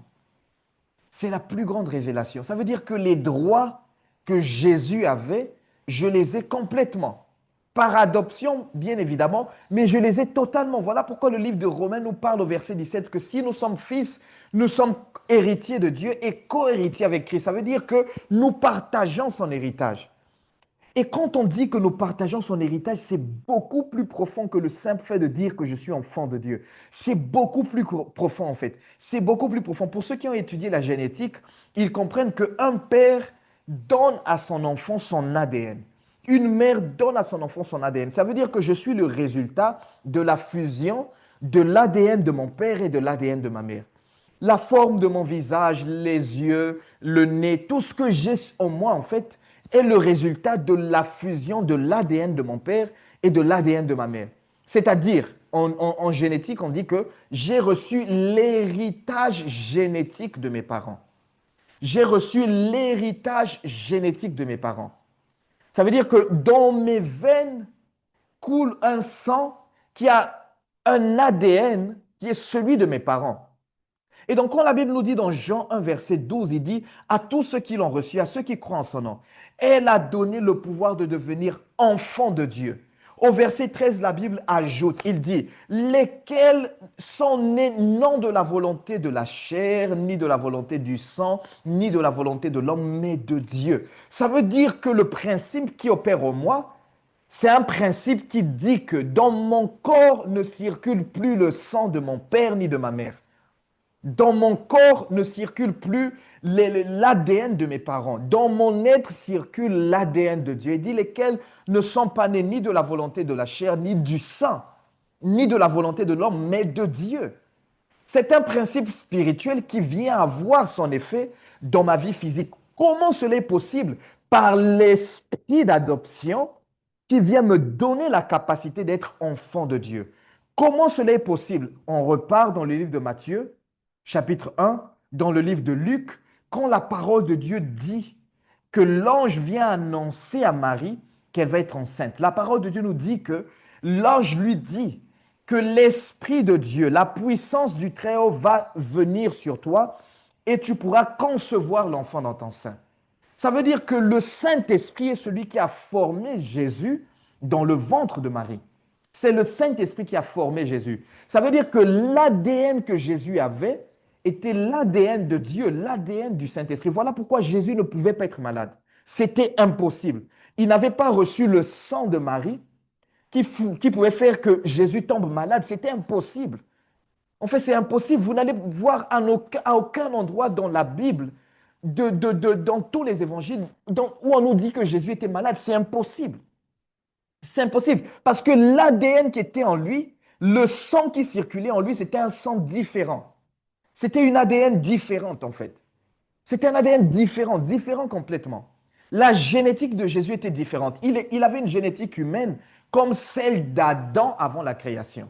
Avant la chute de l'homme. Vous voyez, quand Dieu crée Adam dans Genèse, Dieu forme de la poussière un corps et il souffle dans ses narines un souffle et l'homme devint une âme vivante. Mais cet homme-là, ce corps d'Adam, était un corps qui n'avait pas de péché. Ça veut dire qu'Adam ne pouvait pas tomber malade. C'était impossible. Ève également, quand elle est formée, elle ne pouvait pas tomber malade parce qu'il n'y avait pas de principe de mort en eux à cause du fait que le corps était sans péché. Donc c'est tout à fait évident que Dieu soit capable de former le corps de Jésus là dans le sein de Marie à partir du Saint-Esprit. Parce que Adam n'est pas né d'un homme ou d'une femme, c'est Dieu qui a façonné son corps. Donc ça veut dire que Dieu a pu former le corps de Jésus par le Saint-Esprit. C'était un corps humain comme celui d'Adam et de Ève, mais sans péché comme celui d'Adam et de Ève, avant de pécher, en fait, avant de tomber dans le péché. Donc, est-ce que moi, comme chrétien, je peux avoir un corps qui n'est pas de péché, et qui n'est pas, pardon, un corps qui n'est pas de maladie et tout le reste? C'est possible. Comment? Par l'esprit de vie et par l'esprit d'adoption qui vient en moi, en fait. Donc, quand le Saint-Esprit, je comprends cette dimension de la personne du Saint-Esprit, je dis, ben, jusqu'à ma mort, je refuse la maladie dans mon corps parce que j'ai reçu par le Saint-Esprit un paquet génétique, un héritage génétique qui est le même héritage que Jésus avait. Donc les maladies héréditaires ne peuvent pas avoir d'effet sur mon corps. Si on dit que mon père était diabétique et je dois être diabétique, je dis c'est impossible. Je le rejette parce que dans mon corps ne fonctionne plus le principe de la génétique humaine. Parce que je ne suis pas né de la chair, ni du sang, ni de la volonté de l'homme, sinon de Dieu. Et l'esprit de vie vient opérer en moi cette dimension de la vie surnaturelle qui était en Christ. Et cela me donne la capacité de vivre sans être malade. Je peux avoir 10 ans, 20 ans sans être malade. Ça fait plus de 10 ans que je n'ai pas eu une seule maladie. Plus de 10 ans. Je n'ai pas pris un seul médicament. Plus de 10 ans. Plus de 10 ans. Est-ce que c'est possible d'opérer dans la santé divine? Oui, c'est possible. C'est possible. Quand je comprends ces vérités, et je ne vois pas seulement le Saint-Esprit comme le consolateur, comme mon ami, parce que la Bible nous a donné ces définitions, ces noms de l'Esprit, pour que nous comprenions l'identité ou les identités du Saint-Esprit. Donc, il est l'Esprit de vie qui vient produire en moi ce principe de vie. Et donc, il vient me rendre capable de manifester la vie surnaturelle, la vie divine. D'ailleurs, quand Jésus dit dans Jean 3, chapitre 16, il dit, pardon, Dieu a tant aimé le monde qu'il a donné son Fils unique, afin que celui qui croit en lui ne périsse point, mais qu'il ait la vie éternelle. Il est la vie éternelle. 2 Corinthiens 5, 17, si quelqu'un est en Christ, il est une nouvelle création. Les choses anciennes sont passées, voici toutes choses sont devenues nouvelles. Mais quand on prend Jean 3, verset 16, il dit qu'il est la vie éternelle. Il ne dit pas qu'il aura la vie éternelle. Non, il parle de la vie qui vient en nous dès que j'accepte Jésus dans ma vie. J'ai la vie éternelle. Et dans le livre d'un Jean, il dit, mes petits enfants, en fait, réjouissez-vous parce que vous avez la vie éternelle. Ça veut dire que j'ai la vie. Il ne parle pas d'une vie future seulement, non. Il parle d'une vie qui commence maintenant et qui s'étend jusqu'à l'éternité. À présent, quand nous étudions bien dans le grec ce terme vie éternelle qui est Zoé Aionios, il nous parle d'une vie supérieure. Il ne parle pas d'une vie seulement qui ne va pas s'arrêter, non, il nous parle d'une vie supérieure. Ça veut dire que celui qui croit en Christ reçoit une vie supérieure, une vie surnaturelle en d'autres termes. C'est cette vie-là que Christ est venu nous donner. La même vie qu'il avait. Voilà pourquoi le livre de Romains 8, 17 dit que nous partageons l'héritage de Jésus. Quand il parle de cet héritage de Christ, il nous parle de tout l'héritage qu'il avait. Jésus a eu un paquet génétique qui ne lui soumettait pas à la maladie ou aux infirmités ou aux handicaps. Nous avons reçu la même chose. Mais celui qui produit cette vie en nous, c'est l'esprit de vie. C'est le Saint-Esprit.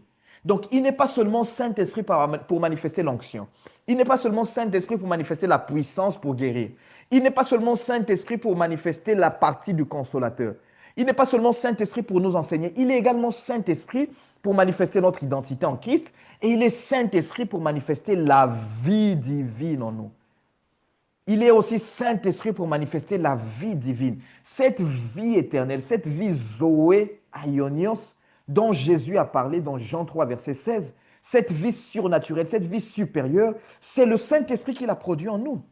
Voilà pourquoi des personnes comme Paul pouvaient être mordues par un serpent sur cette île, où il va sur cette île de Malte.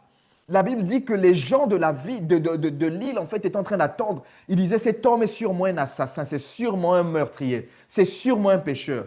Il vient de survivre à ce naufrage-là, en fait, la barque qui a fait un naufrage. Et il arrive sur cette île et un serpent le mord. C'est tout à fait normal. Dieu veut le tuer, en fait. Et la Bible nous dit que Paul n'a même pas fait un tourniquet, en fait. Il n'a pas mis quelque chose pour empêcher que le venin circule dans son corps. Non. La Bible nous dit que Paul a juste secoué sa main. Il a secoué sa main. Le serpent est tombé dans le feu. Et la Bible nous dit que Paul est resté là. Et là, les gens étaient en train d'attendre qu'il tombe et qu'il meure. Et Paul est resté en vie. Pourquoi? Parce que le poison, le venin de ce serpent dans le corps de Paul ne pouvait pas le tuer. Paul avait une vie surnaturelle en lui. C'est important de le comprendre. C'est important. Voilà pourquoi Jésus disait, ces signes vont accompagner ceux qui auront cru. En mon nom, ils chasseront des démons. Ils parleront de nouvelles langues. Ils saisiront des serpents. Et s'ils boivent quelques breuvages mortels, cela ne leur fera point de mal. Ils imposeront les mains aux malades et les malades seront guéris. Marc chapitre 16. Il dit les malades seront guéris. Les malades seront guéris. À partir du verset 15, il le dit en fait. Il dit, allez partout dans le monde et prêchez l'évangile à toute la création. Celui qui croira qui sera baptisé sera sauvé. Celui qui ne croira pas sera condamné. Et voici les miracles ou les signes qui accompagneront ceux qui auront cru. Il parle de ceux qui auront cru en lui. Il dit, en mon nom, ils chasseront les démons. S'ils boivent quelques breuvages mortels, cela ne leur fera point de mal. Ils sont empoisonnés, mais ils ne peuvent pas être tués. Pourquoi? Parce que la vie en eux détruit le poison. La vie en eux détruit la puissance du venin mortel qui est entré dans leur corps. La vie en eux détruit les virus, détruit les bactéries, détruit les microbes, détruit les maladies. Et c'est comme si en fait on t'injecte la maladie, mais la maladie est complètement détruite. Vous voyez? C'est comme si quelqu'un avait un verre d'acide en fait. Vous voyez? Si j'ai de l'acide dans ce verre-là et que j'introduis quelque chose, l'acide va détruire la chose que je vais prendre. Pour ceux qui ont vu les volcans, quand le volcan est en éruption, vous voyez que les larves du volcan sont liquides. C'est comme si c'était du feu liquide en fait. Vous mettez un téléphone dans ce volcan-là, le téléphone va se désintégrer. Vous jetez un être humain en fait dans ce volcan, l'être humain va mourir, il va disparaître. Pourquoi? Parce que le feu brûle à une température tellement élevée que tout ce qui entre va être détruit.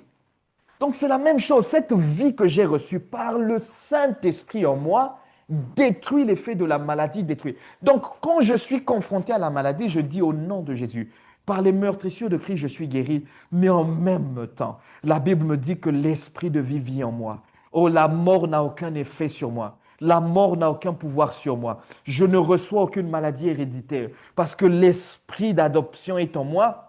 Cet esprit manifeste la vie de Dieu en moi et je reçois le même paquet génétique que Jésus avait et ce paquet génétique ne lui permettait pas d'être malade. Alors la maladie n'a aucun effet en moi. Même s'il y a une pandémie, même s'il y a le coronavirus, même s'il y a une maladie, même s'il y a la grippe partout, même s'il y a quelque chose, même s'il y a une épidémie ou quoi que ce soit, la vie divine en moi m'empêche de tomber malade parce que le principe d'esprit de vie en moi manifeste la vie divine et détruit l'effet de la maladie et de tout ce que le diable veut faire au-dedans de moi. C'est très important, mais tout ça, c'est le Saint-Esprit qui le produit en moi. Et je dois comprendre ces différentes dimensions de l'Esprit de Dieu pour que je puisse tous les expérimenter. Je dois comprendre ces différentes dimensions de l'Esprit pour que je puisse expérimenter tout cela. Certains se limitent juste à l'Esprit du Christ. Et ils connaissent l'onction, ils connaissent également la manifestation de la puissance. Mais très peu de Dieu manifeste la dimension de la grâce. Très peu manifeste la dimension de l'esprit de vie. Très peu manifeste la dimension de l'esprit d'adoption. Très peu le manifeste. Et j'ai besoin de comprendre toutes ces choses-là et de les manifester. Et également, en fait, l'Esprit de Dieu est Dieu, comme plusieurs l'ont dit. En fait, le Saint-Esprit est Dieu. Le Saint-Esprit est Dieu. Il est Dieu de même que le Père, de même que le Fils. Il n'est pas moins Dieu que le Père, il n'est pas moins Dieu que le Fils. Il est Dieu également comme le Père l'est et comme le Fils l'est. Il est Dieu. Dans Matthieu 28, verset 18 à 20, pardon, Jésus dit, toute autorité ou toute puissance m'a été donnée dans les cieux et sur la terre.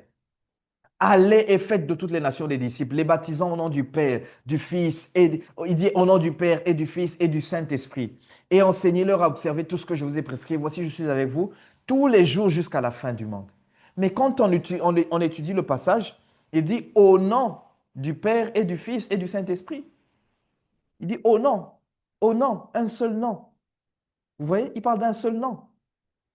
Donc, c'est un seul nom égal, en fait, que ce soit le Père, le Fils et le Saint-Esprit, mais il y a un seul nom parce que c'est un seul Dieu, manifesté en trois personnes, bien évidemment, mais chaque personne de la Trinité est Dieu, est également Dieu que l'autre personne, en fait. Donc, c'est très important pour nous de le comprendre et nous n'allons pas nous attarder là, en fait, concrètement. Alors, nous allons voir les symboles de l'Esprit, parce que généralement, nous tendons à confondre les symboles du Saint-Esprit avec le Saint-Esprit en soi. Le symbole du Saint-Esprit n'est pas le Saint-Esprit, c'est un symbole. C'est un symbole. Quand la Bible me parle de ces symboles de l'Esprit, en fait, elle est en train de me parler du fait que c'est un symbole. C'est un symbole. C'est un symbole. Donc, il est en train de m'expliquer en fait que c'est un symbole. L'Esprit de Dieu a été mentionné dans la Bible comme le feu. Mais en fait, on parle de l'action et de l'œuvre du Saint-Esprit qui est comme ce feu qui vient pour purifier ma vie, qui est comme ce feu qui vient pour purifier mon être. Mais en fait, l'Esprit n'est pas le feu. Parce que ceux qui ne l'ont pas compris ont commencé à idolâtrer le feu. Certains ont créé des religions bizarres où ils commencent à idolâtrer le feu. Quand ils voient le feu, ils disent le Saint-Esprit est là. Non, le Saint-Esprit, la Bible a parlé de lui comme que son œuvre ou son action a été manifestée comme le feu, de la même façon que le feu purifie.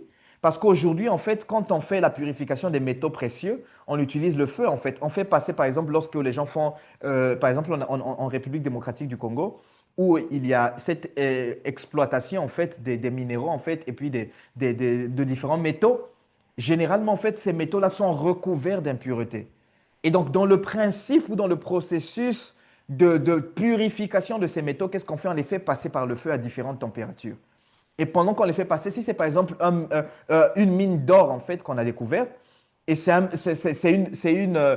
quelque chose d'or en fait, un bout d'or qu'on a trouvé, généralement on va le faire passer par différentes températures et les métaux qui ne sont pas précieux vont être en train de se désintégrer au fur et à mesure qu'ils passent par certaines températures de feu.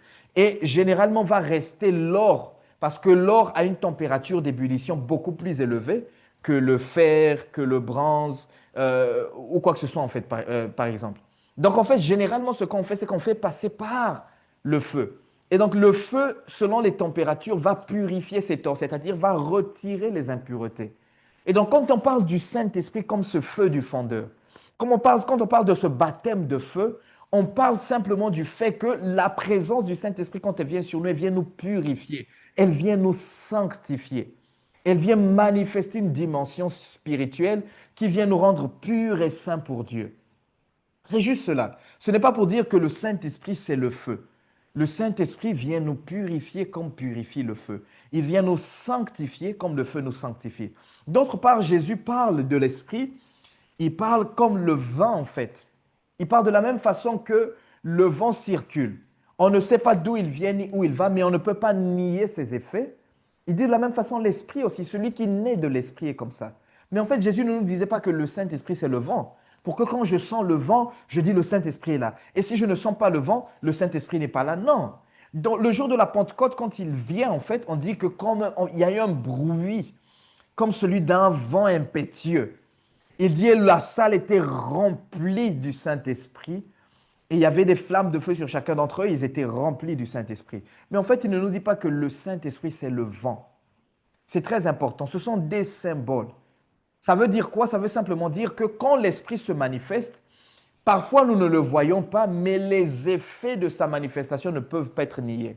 On ne peut pas nier les effets de la manifestation du Saint-Esprit. C'est-à-dire que quand il est là, même quand on ne le voit pas, on sent sa présence. Il se manifeste soit par les dons spirituels, soit par la repentance des personnes, soit par les guérisons, soit par les libérations, les délivrances. Il y a quelque chose. On ne le voit peut-être pas, mais on sent le Saint-Esprit se manifester. On sent. Donc c'est juste en relation avec son œuvre qui le manifeste. Dans le livre de Jean, chapitre 7, versets 38 et 39, il dit, le dernier jour, le grand jour de la fête, Jésus se mit de pied, il commençait à dire, que celui qui a soif vienne et qu'il boive. Celui qui croira en moi, des fleuves d'eau vive couleront de son sein. Et il parlait là de l'Esprit qu'allait recevoir ceux qui allaient naître de nouveau, ceux qui allaient croire en lui. Parce que l'Esprit n'avait pas encore été déversé à cause du fait que Jésus n'avait pas encore été glorifié. Donc, qu'est-ce qu'il nous dit là en fait? Il dit que celui qui croit en moi, des fleuves d'eau vive couleront de son sein. Il parlait là de l'Esprit. Il nous dit que l'Esprit coulera au travers de nous comme ces fleuves d'eau vive. Mais ne nous dit pas que l'Esprit est l'eau, ni que l'Esprit ce sont les fleuves d'eau vive. Il dit de la même façon que ces fleuves d'eau impétueuse, vives, sortent et circulent, et généralement, lorsqu'il y a ces courants d'eau, ils emportent tout sur leur chemin. Quand l'Esprit est dans quelqu'un, généralement, la même façon dont il sort pour toucher des vies, c'est de la même façon comme des fleuves d'eau vive sortent et commencent à couler, circuler, commencent à impacter. Voilà pourquoi on nous parlait de Jésus. On nous disait que Jésus, lorsqu'il exerçait le ministère, On nous dit qu'il y avait ce moment où la puissance sortait de lui et touchait des vies. Parce que c'est de la même façon, en fait, comme des fleuves d'eau vive, qui, quand elles sont là, généralement, elles touchent. Si les fleuves aujourd'hui commencent à couler, par exemple, les barrages électriques, en fait, que nous avons en Afrique, qui sont des barrages hydroélectriques, en fait, à base d'eau, généralement, ils établissent des murs de béton qui retiennent l'eau pour que la puissance de cette eau, au travers des transformeurs ou des transformateurs que nous avons, en fait, transforme cette puissance de l'eau en électricité et qui puisse alimenter des villes, des pays, en fait, entiers. Donc, si ces barrages-là, imaginez-vous en fait, si ce barrage-là est détruit, c'est-à-dire que le béton est détruit, imaginez-vous ces fleuves d'eau qui sont retenus pendant longtemps, qui sont des fleuves impétueux. Quand le barrage est détruit, vous allez voir comment, avec force et puissance, ces eaux-là vont circuler.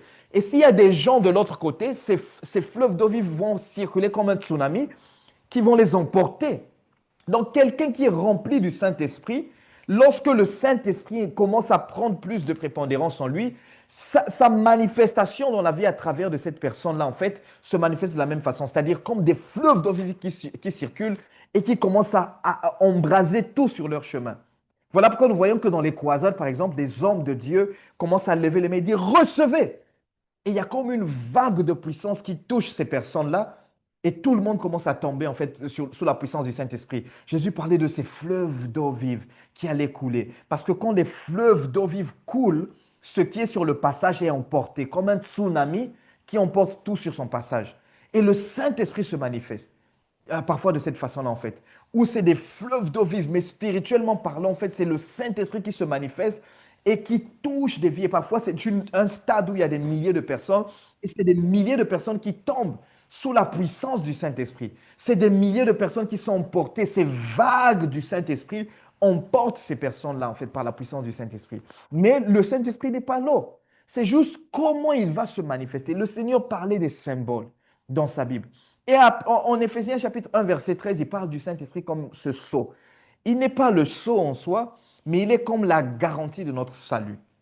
Tant que j'ai le Saint-Esprit en moi, ça veut dire que j'ai le salut. Parce que le Saint-Esprit ne peut pas habiter dans la vie d'une personne qui n'est pas sauvée. Donc, il est comme le sceau, il est comme la marque qui nous permet d'être identifiés comme des personnes sauvées et qui permet d'identifier le fait que nous allons être enlevés quand Christ viendra pour enlever son Église.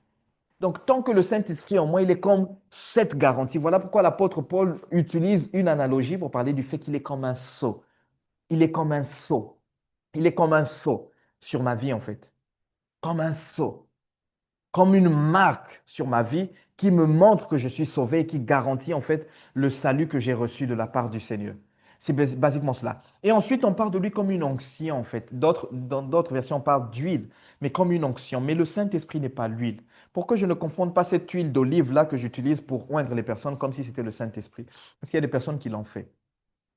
Il est une, en fait, il manifeste l'onction. C'est-à-dire que l'onction, c'est juste comme le Saint-Esprit sur ma vie. Vous voyez, quand on met l'huile sur la personne, sur son front, c'est comme un symbole, quelque chose comme un symbole pour dire qu'il a l'esprit sur lui, l'esprit de Dieu sur lui. En fait, c'est cette dimension de revêtement sur lui. Nous allons le voir quand nous allons voir les trois dimensions de manifestation de Dieu, en fait. Nous allons le voir plus en détail. Mais le Saint-Esprit n'est pas l'huile. Pour que je ne le confonde pas, en fait, c'est important. Et le Saint-Esprit n'est pas la colombe, même si dans le livre de Luc 4 et même dans le livre de Matthieu 4, en fait, quand on parle de quand Jésus sort de ses eaux de baptême, pardon, dans Matthieu 3, pardon, quand on dit que Jésus sort des eaux de baptême, on dit l'Esprit est descendu sur lui comme une colombe. Le Saint-Esprit n'est pas la colombe. Il y a une anecdote un peu amusante en fait. Un homme de Dieu avait enseigné sur, je crois que c'était pasteur Benny Hinn en fait, je ne sais pas trop si c'était lui ou autre personne. Il avait enseigné sur le Saint-Esprit, la manifestation, comment il descend en fait sur Jésus comme une colombe. Et il dit quelques jours plus tard, un frère vient lui voir. Il dit, pasteur, pasteur, j'ai le Saint-Esprit chez moi, j'ai le Saint-Esprit dans ma maison. J'ai beaucoup du Saint-Esprit dans ma maison. Et le pasteur dit, ça m'intéresse de voir de quoi le frère est en train de parler en fait. Et le pasteur va à sa maison. Le frère avait une chambre, en fait, où il avait acheté beaucoup de colombes, c'est-à-dire les oiseaux, les pigeons, en fait, les colombes. Il les avait enfermés dans cette chambre. Il dit le Saint-Esprit est là, parce qu'on avait enseigné que le Saint-Esprit est comme une colombe. En fait, ce sont les confusions que le peuple parfois a, en fait. Le Saint-Esprit n'est pas la colombe, c'est juste une représentation, ok? Il n'est pas la colombe. Donc, généralement, quand on l'utilise, c'est juste une façon symbolique de parler de lui parce que quand il est descendu sur le Seigneur Jésus, ce jour où il s'est baptisé, dans Matthieu 3, en fait, et tout, il est descendu comme une colombe. Et même dans le grec, quand on commence à l'étudier profondément, en fait, la Bible nous dit qu'il n'était même pas descendu littéralement comme une colombe. Il est descendu comme une colombe descend. C'est-à-dire que les gens l'ont vu, c'était comme si c'était quelque chose de lumineux qu'ils ont vu descendre sur lui, comme une colombe qui descendait. Mais bon, certains le traduisent littéralement comme c'était une colombe. Peu importe, c'est juste un symbole. C'est juste un symbole en fait. C'est juste un symbole. Ce n'est pas ça le Saint-Esprit. La colombe n'est pas le Saint-Esprit, c'est juste une symbole. De cette façon paisible, comme les colombes descendent pour se poser sur le sol, et aussi cette pureté, cette sainteté que parfois on sent de la colombe, c'est de cette façon-là qu'on a senti le Saint-Esprit descendre sur Jésus-Christ en fait. C'est juste de cette façon-là. Mais ne dis pas que le Saint-Esprit, c'est une colombe. Pourquoi est-ce que je parle de cela? Pour que nous apprenions à voir cela.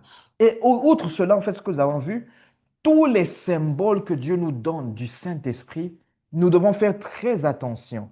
Très attention quant à la façon dont nous le communiquons au peuple de Dieu. Nous devons faire très attention. Parce que généralement, nous disons, l'onction de Dieu est sur cette veste.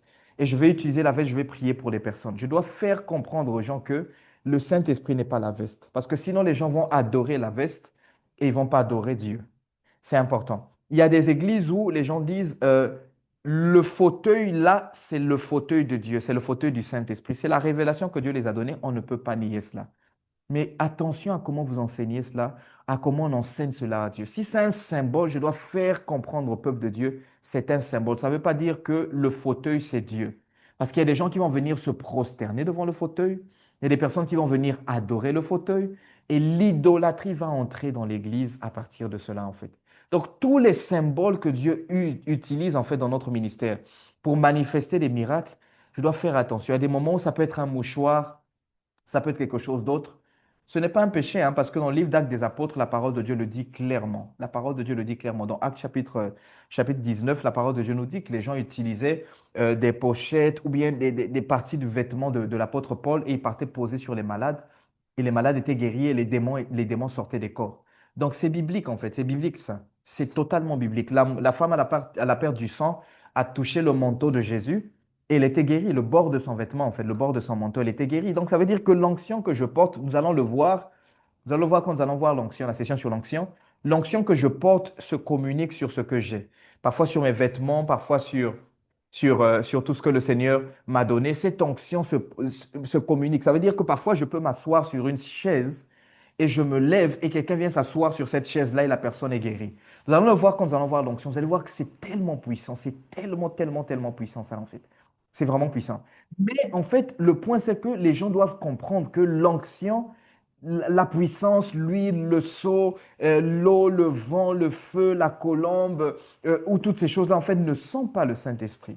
Ne sont pas le Saint-Esprit. Je dois pouvoir faire cette distinction et expliquer cela clairement au peuple de Dieu pour qu'il n'y ait pas de confusion, qu'il n'y ait pas d'idolâtrie qui s'introduise dans le peuple de Dieu et que le peuple de Dieu puisse pouvoir continuer à avancer sans aucune confusion. Donc c'est très important tous ces points que nous sommes en train de citer en fait complètement. Donc ça, ce sont les symboles de l'Esprit. Mais ce n'est pas le Saint-Esprit. Ce n'est pas. Ça veut dire que le Saint-Esprit dans mon Église peut se manifester de mille formes, de différentes façons. Dans ma vie, par exemple, le Saint-Esprit se manifeste comme une électricité. Je le sens. Un jour, je sentais que mon corps allait exploser. Tellement de puissance avait rempli mon corps. Tellement, depuis le sommet de ma tête jusqu'à la plante de mes pieds, je sentais une puissance forte, une électricité qui circulait. Je sentais que mon corps allait exploser. Et ça se passe à plusieurs reprises. Maintenant que je suis en train de vous parler, je sens cette même électricité dans mes mains, en fait. Cette onction-là, je suis en train de la sentir. Mais c'est la puissance du Saint-Esprit. Mais je ne dis pas que cette électricité, c'est le Saint-Esprit. Je vous le dis, je vous l'assure, je le sens là même dans mes mains. Je suis en train de vous les montrer. Je les sens dans mes mains. Je sens cette électricité, en fait. Souvent, quand je suis en train de ministrer, même quand je suis en train d'enseigner, ça se passe, en fait. Ça se produit naturellement. Il y a des gens qui vont le sentir comme du feu. Il y a d'autres personnes qui vont sentir comme un vent qui est en train de passer. C'est les manières où nous reconnaissons la manifestation du Saint-Esprit. Maintenant, il est en train de moindre pour pouvoir enseigner, en fait. Et parfois, il est en train de moindre pour guérir. Il y a ces moments, pendant que je suis en train d'enseigner, des personnes sont guéries. Parfois, des démons sont chassés, en fait. Et c'est la même chose qui se passait dans Jésus. Voilà pourquoi la Bible nous dit que l'onction ou l'Esprit était sur lui pour guérir. Mais comment il se rendait compte? Il y avait quelque chose, forcément, quelque chose qui venait qui ont mené les gens à se rendre compte de qu'il y avait l'onction était là en ce moment-là pour guérir. Parce qu'il dit Jésus est en train d'enseigner dans la synagogue et l'onction ou la puissance de Dieu était sur lui pour guérir. Mais comment ils se sont rendus compte? Il y a certaines manifestations. Voilà pourquoi vous allez voir certains hommes de Dieu, quand l'onction, la puissance commence à se manifester, ils commencent à trembler ou sa main commence à trembler. Ou il y a une électricité qui sent, ou son pied commence à trembler. Ou bien il commence à dire quelques paroles en langue. Ou bien c'est son corps complet qui commence à trembler. Dans mon cas, je sens une électricité. Certains sentent du feu. Et en ce moment, vous savez que le Saint-Esprit va se manifester d'une manière ou d'une autre. Bref, mais tout ça, ce sont des symboles. Donc, je ne peux pas enseigner aux gens que le Saint-Esprit, pour se manifester, va être une électricité. Non, parce que c'est de cette façon-là qu'il se manifeste dans ma vie. Je la sens plus forte. Pendant que je suis en train d'avancer, en fait, je commence à le sentir s'étendre dans tous mes membres, en fait. Mais c'est comme ça, en fait. C'est des symboles. Ce sont juste des symboles. C'est juste comment lui, il se manifeste, en fait. C'est juste comment il se manifeste. Et ça peut passer dans la tête, ça peut passer dans mes bras, dans mes membres, et tu commences à sentir que tu trembles, en fait. Mais c'est juste comment lui, il se manifeste dans ta vie et tout le reste. Mais tu dois savoir reconnaître cela. Et quand tu le sens, généralement, commence à imposer les mains, commence à prier, parce que tu vas voir que sa puissance va se manifester généralement. Nous allons le voir quand nous allons voir la puissance du Saint-Esprit en détail. Mais généralement, en fait, ce sont juste des symboles. C'est juste des symboles. Donc, je ne peux pas faire de cela une doctrine. Que pour guérir les gens, je dois utiliser tout le temps un manteau ou une pochette ou l'huile d'onction et tout le reste. Non. Il y a des moments où ça peut être l'huile, il y a des moments où le Seigneur va me dire retire ton manteau et jette. Il y a ces moments où il va te dire embrasse quelqu'un fort. Et quand j'embrasse cette personne, l'onction est communiquée et la puissance de Dieu sort et la personne est guérie. Ça dépend. Il y a ces moments où il va te dire impose juste les mains. Il y a ces moments où il va te dire ne le touche pas. Approche juste ta main. J'approche ma main et la personne reçoit la puissance et est guérie. Ça dépend en fait. Ça dépend. Donc, je dois juste savoir que c'est des symboles. Je ne peux pas enfermer le Saint-Esprit dans cela. Et à ce moment, il va me dire, utilise l'huile. Et je vais utiliser l'huile et je vais prier pour les personnes et ils seront guéris. Et à ce moment, il va me dire, utilise de l'eau. Et je vais prendre de l'eau et je vais asperger de l'eau. En fait, je vais faire de l'aspersion de l'eau sur les personnes et les personnes vont recevoir la guérison. Ça dépend, mais je ne peux pas limiter le Saint-Esprit dans une manifestation. Il y a ce moment, il va me dire, souffle. Et je vais souffler sur les gens et les gens vont être guéris et les démons vont sortir. Mais ce sont des symboles. Ce sont des symboles. Donc, de la même façon que ça s'est fait, il peut y avoir d'autres symboles qui ne sont pas mentionnés dans la Bible, mais comme le Saint-Esprit est un esprit dynamique, il pourra faire ce qu'il veut à l'Église pendant le service comme il veut. Ça peut être avec mon nombre et le Saint-Esprit guérit avec mon nombre. Donc je dois comprendre que ce sont des symboles. De la même façon qu'il y a plusieurs symboles dans la Bible, le Saint-Esprit peut se manifester de différentes façons. Il peut se manifester de différentes façons dans l'Église. De la même façon que maintenant nous sommes à distance. Parfois, je peux prier pour quelqu'un, je n'ai même pas besoin d'imposer les mains et la personne à distance reçoit. Le Saint-Esprit est libre. Il est libre, il circule dans l'atmosphère. Il circule, il peut te dire touche juste ton écran et ton téléphone et là tu reçois une onction spécifique. Il est libre, il est libre. Donc je ne peux pas enfermer le Saint-Esprit dans certaines manifestations parce qu'il a utilisé plusieurs symboles dans la Bible pour se manifester et aujourd'hui il peut continuer de le faire. Je le sens de plus en plus fort, ça continue de monter. Mais en fait, il peut le faire dans la vie de chacun d'entre nous. Donc, je dois comprendre cela, en fait, et commencer à identifier quelles sont les façons dont le Saint-Esprit se manifeste dans ma vie. Je dois commencer à identifier cela pour que je sache quand il est là, en fait, et qu'il veut guérir, il veut toucher, il veut libérer, il veut oindre, en fait. Je dois pouvoir identifier cela. Nous allons le voir quand nous allons voir l'onction et la puissance du Saint-Esprit. Mais ce sont des symboles. Ce sont des symboles. Donc aujourd'hui, je ne peux pas m'enfermer à quelque chose. Et si je vois quelque chose que je n'ai jamais vu et dire que ce n'est pas Dieu, ce n'est pas le Saint-Esprit, non. Parce que le Saint-Esprit peut se manifester de multiples façons, de multiples manières. Il peut le faire de différentes manières. Il est capable de le faire parce que c'est un esprit dynamique. C'est un esprit dynamique. Dans la vie et dans le ministère de Jésus, le Saint-Esprit était partout. Depuis le début, depuis sa naissance, même avant sa naissance, jusqu'à la fin. Jésus fut conçu par le Saint-Esprit. C'est la puissance du Saint-Esprit dans Matthieu 1, verset 20 et Luc 1, 35 qui vient sur Marie, en fait, que l'ange annonce. Il dit à Marie la puissance, la vertu du Saint-Esprit, la vertu de Dieu, la puissance d'en haut viendra sur toi et tu vas concevoir l'enfant dans ton sein. Donc, ça veut dire que Jésus, son corps a été formé par qui? Par le Saint-Esprit. Durant son baptême, il était oint par le Saint-Esprit. Durant son ministère, il était guidé par le Saint-Esprit.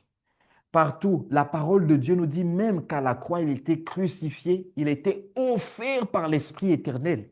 Même son sacrifice à la croix a été donné, ça a été fait au travers de l'Esprit de Dieu. Hébreux 9, verset 14 nous le dit. Il a été offert comme au travers de l'Esprit éternel.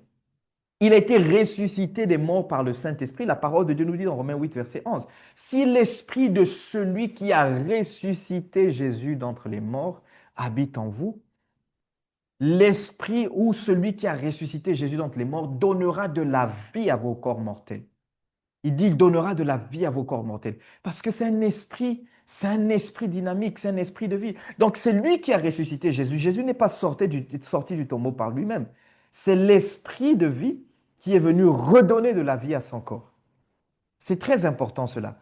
Quand je commence à le comprendre, je comprends que le Saint-Esprit a besoin d'être dans toute ma vie, dans tout mon ministère, même dans mon mariage, dans tous les domaines. Parce que dans la vie de Jésus, il n'y a aucun domaine de la vie de Jésus où le Saint-Esprit n'était pas en activité. J'ai besoin du Saint-Esprit dans tous les domaines de ma vie. Et à son ascension, Jésus envoie le Saint-Esprit aux croyants. Il a été dans tout le ministère de Jésus. Si Jésus a dépendu autant du Saint-Esprit, s'il était autant dépendant du Saint-Esprit pour réussir son ministère et son appel, nous ne pouvons pas, nous ne pouvons rien faire dans notre ministère sans le Saint-Esprit. C'est impossible. C'est impossible. J'ai besoin du Saint-Esprit. J'ai besoin du Saint-Esprit. J'ai besoin, mais pas seulement pour qu'il vienne comme assistant et que je lui dise ce qu'il doit faire dans mon ministère. Non, j'ai besoin du Saint-Esprit, j'ai besoin d'être guidé, j'ai besoin d'être conduit, j'ai besoin d'être dirigé par le Saint-Esprit. J'en ai besoin. Mon ministère en a besoin, c'est vital. Je veux que mon ministère croisse, je veux que ma vie s'étende. Pensez à l'Église primitive. L'Église primitive était dirigée par le Saint-Esprit. Sans le Saint-Esprit, l'Église primitive ne pouvait pas atteindre et faire ce qu'ils ont fait. Jésus a accompli tout son ministère, pas par lui-même, par le Saint-Esprit. Par le Saint-Esprit. Donc, j'ai besoin du Saint-Esprit dans tous les domaines de mon ministère, dans tous les domaines. Dans tous les domaines. Dans tous les domaines. Dans tous les... J'ai besoin que lui, il dirige l'œuvre. Quand c'est lui qui dirige, il va apporter la croissance à un niveau exponentiel. Il va nous emmener à des niveaux exponentiels. Il va toucher quelqu'un en Amérique ou en Europe qui va venir pour apporter les finances dont le ministère a besoin. Il va toucher quelqu'un dans mon pays pour le faire. Il va faire ce qu'il veut. Il fera ce qu'il veut. Mais si et seulement si le Saint-Esprit prend toute la place dans ma vie et dans mon ministère comme tel. Cette partie, nous allons laisser pour la prochaine session. Nous allons voir le Saint-Esprit dans l'Ancien Testament. Et nous allons voir que c'est l'Esprit créateur. Quand nous allons voir que c'est l'Esprit créateur, nous allons comprendre que n'importe quelle maladie peut guérir.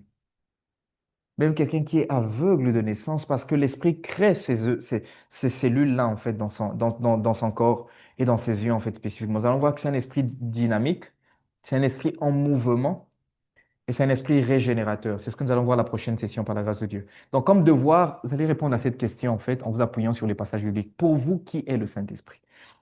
C'est vrai que nous l'avons vu au début, mais maintenant, avec ce que nous avons vu, qui est le Saint-Esprit, en appuyant ce que vous allez dire avec des passages bibliques, en fait, avec des textes bibliques. Le Saint-Esprit, pour moi, c'est le consolateur, ok. La parole de Dieu nous le dit, en fait, Jean 14, verset 16, et tout le reste, en fait. C'est l'esprit de vie, c'est l'esprit de la promesse, c'est le sceau que nous avons reçu de Dieu, en fait. Éphésiens 1, verset 13. Donc, tous ces textes-là, en fait, nous allons les mentionner. Mais nous allons définir le Saint-Esprit, pas seulement selon l'expérience que j'ai avec lui, sinon selon la vérité, la réalité, selon les Écritures. Parce que j'ai une expérience et moi, je parle du Saint-Esprit comme ce meilleur ami, comme vraiment celui qui, moi, est celui qui vit pleinement en moi. Mais chacun de nous peut avoir une définition spécifique. Mais qui est le Saint-Esprit? Qui est le Saint-Esprit? Et avec des bases bibliques, en fait, nous allons le voir. Et donc, nous allons envoyer même à la même adresse email, dynamisglobalmin@gmail.com. Et ça sera le jeudi avant la prochaine session, c'est-à-dire avant le prochain vendredi, donc le jeudi. Plus tard, en fait, au plus tard le jeudi, nous allons envoyer ce devoir, en fait, spécifiquement. Amen. Donc, je ne sais pas s'il y a des questions, s'il y a des commentaires que nous voulons faire avant que nous puissions clôturer cette session. Il nous reste 12 minutes au maximum. Je ne sais pas s'il y a des questions, il y a des commentaires que nous voulons faire, en fait, à propos de cette session, cette première session. Le prochain cours, nous allons parler de l'Esprit dans l'Ancien et dans le Nouveau Testament, en fait. l'œuvre du Saint-Esprit spécifiquement dans l'Ancien Testament et dans le Nouveau Testament. Et ensuite, la troisième session, nous allons voir, nous allons parler spécifiquement des dimensions de la manifestation de Dieu. Et nous devons expérimenter chacune de ces dimensions et toutes les dimensions à la fois, en fait. Nous devons expérimenter toutes ces dimensions de manifestation de Dieu. Je ne peux pas me contenter de Dieu en moi. Parce qu'il y a des choses que je vais perdre, il y a des bénéfices et des bénédictions que je vais perdre. Je ne peux pas me contenter de Dieu avec moi. En fait, il y a des bénéfices de Dieu que je perds si seulement je vis et j'opère à cette dimension-là. Je dois opérer dans toutes les dimensions de la manifestation de Dieu. C'est très important parce que ce sont ces dimensions de la manifestation de Dieu qui m'emmèneront à vivre un ministère totalement épanoui, une vie chrétienne totalement épanouie et étendue. Donc, je ne sais pas s'il y a des questions, s'il y a des commentaires avant que nous puissions clôturer. Sinon, nous ferons la prière de clôture et puis nous allons terminer en fait ce temps. Questions, commentaires? Un commentaire? Si, pas ça. Je vous écoute, ministre. En tout cas, grand merci, docteur, pour ces bons enseignements et toutes les grâces que nous venons de recevoir. Très enrichissant, en tout cas très profond, et ça nous a vraiment aidé à ouvrir l'esprit. En tout cas, nous sommes très contents et nous prions que le Seigneur vous bénisse abondamment pour Amen. le grand travail que vous êtes en train de faire. Merci en tout cas. Amen. Gloire à Dieu. Gloire à Dieu. Merci en tout cas. Quelqu'un d'autre aurait un commentaire ou bien une question? OK. Sinon, nous allons clôturer. Je vais demander au même ministre, grâce en fait, si vous pouvez prier pour rendre grâce à Dieu pour ce temps et puis en même temps prier pour les prochaines sessions, que le Seigneur continue à nous enseigner en fait à cette école de formation spirituelle et spécifiquement à cette école du Saint-Esprit en fait. Prions au nom de Jésus. Et au nom de Jésus-Christ de Nazareth, notre Père, nous te disons infiniment merci pour ces bons moments que nous venons de passer devant ta parole par ces enseignements. Merci pour toutes les grâces que nous venons d'obtenir, Seigneur, ce soir, qui nous a tellement bénis. Te disons merci de les disposer.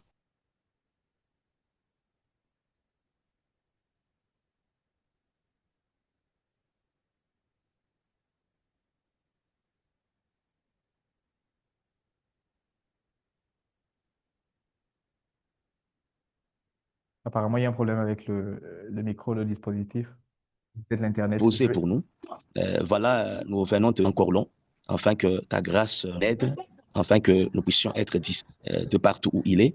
Elle est toujours sa organisatrice, afin que chaque fois que nous puissions avoir l'opportunité de ne rien rater au nom de Jésus. Nous le prions ainsi en recommandant le reste des séances, afin que tu nous viennes en aide, afin que tu rendes possible le reste, le programme, tout le programme que nous avons, que ça soit effectif dans notre vie, dans la vie de chacun, de partout où il est. Que ta grâce et ta bénédiction et que la paix du Seigneur soit avec nous tous, au nom de Jésus-Christ de Nazareth. Amen. Amen. Avant de clôturer, avant de vous déconnecter, je vais prier. Seigneur, merci pour ce temps. Seigneur, pour une raison, Seigneur, tu manifestes cette onction pendant ce temps d'enseignement. Je prie que l'onction, Seigneur, oh Dieu, que tu as déposée, se répande, Seigneur. Je ne sais pas de quoi ces ministres, ces hommes de Dieu, Seigneur, ont besoin en ce moment. Mais je sais une chose, Seigneur, c'est que je crois au miraculeux et je crois en ce que tu es capable de faire. Je prie, Seigneur, pour une impartition, Seigneur. Une investiture de ton autorité sur chacun d'entre eux, sur leur ministère. Que l'onction soit communiquée, Seigneur, mais en fait, bien plus que l'onction, la manifestation de ta puissance. Que ta grâce augmente sur chacun d'entre eux, dans leur ministère, dans leur vie, Seigneur, dans ce à quoi tu leur as appelé, Seigneur, au nom puissant de Jésus. Que ta grâce surabonde pour les emmener du niveau 800 à un niveau supérieur.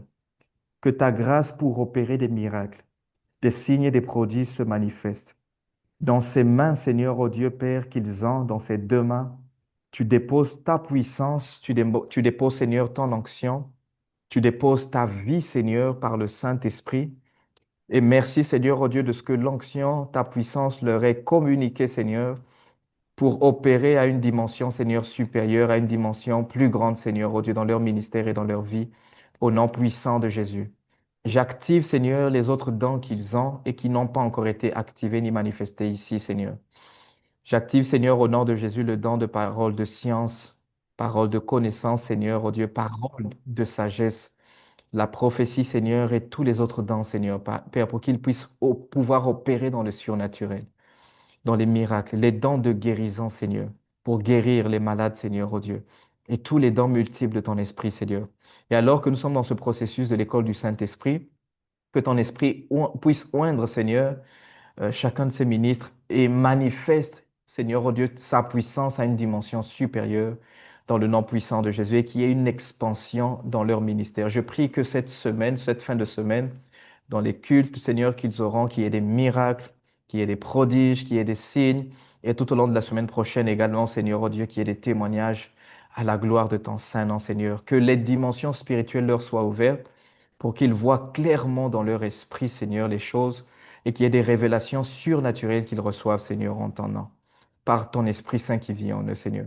À toi toute la gloire et l'honneur, au nom puissant de Jésus, notre Seigneur et Sauveur, nous avons prié et nous disons Amen, Amen et Amen.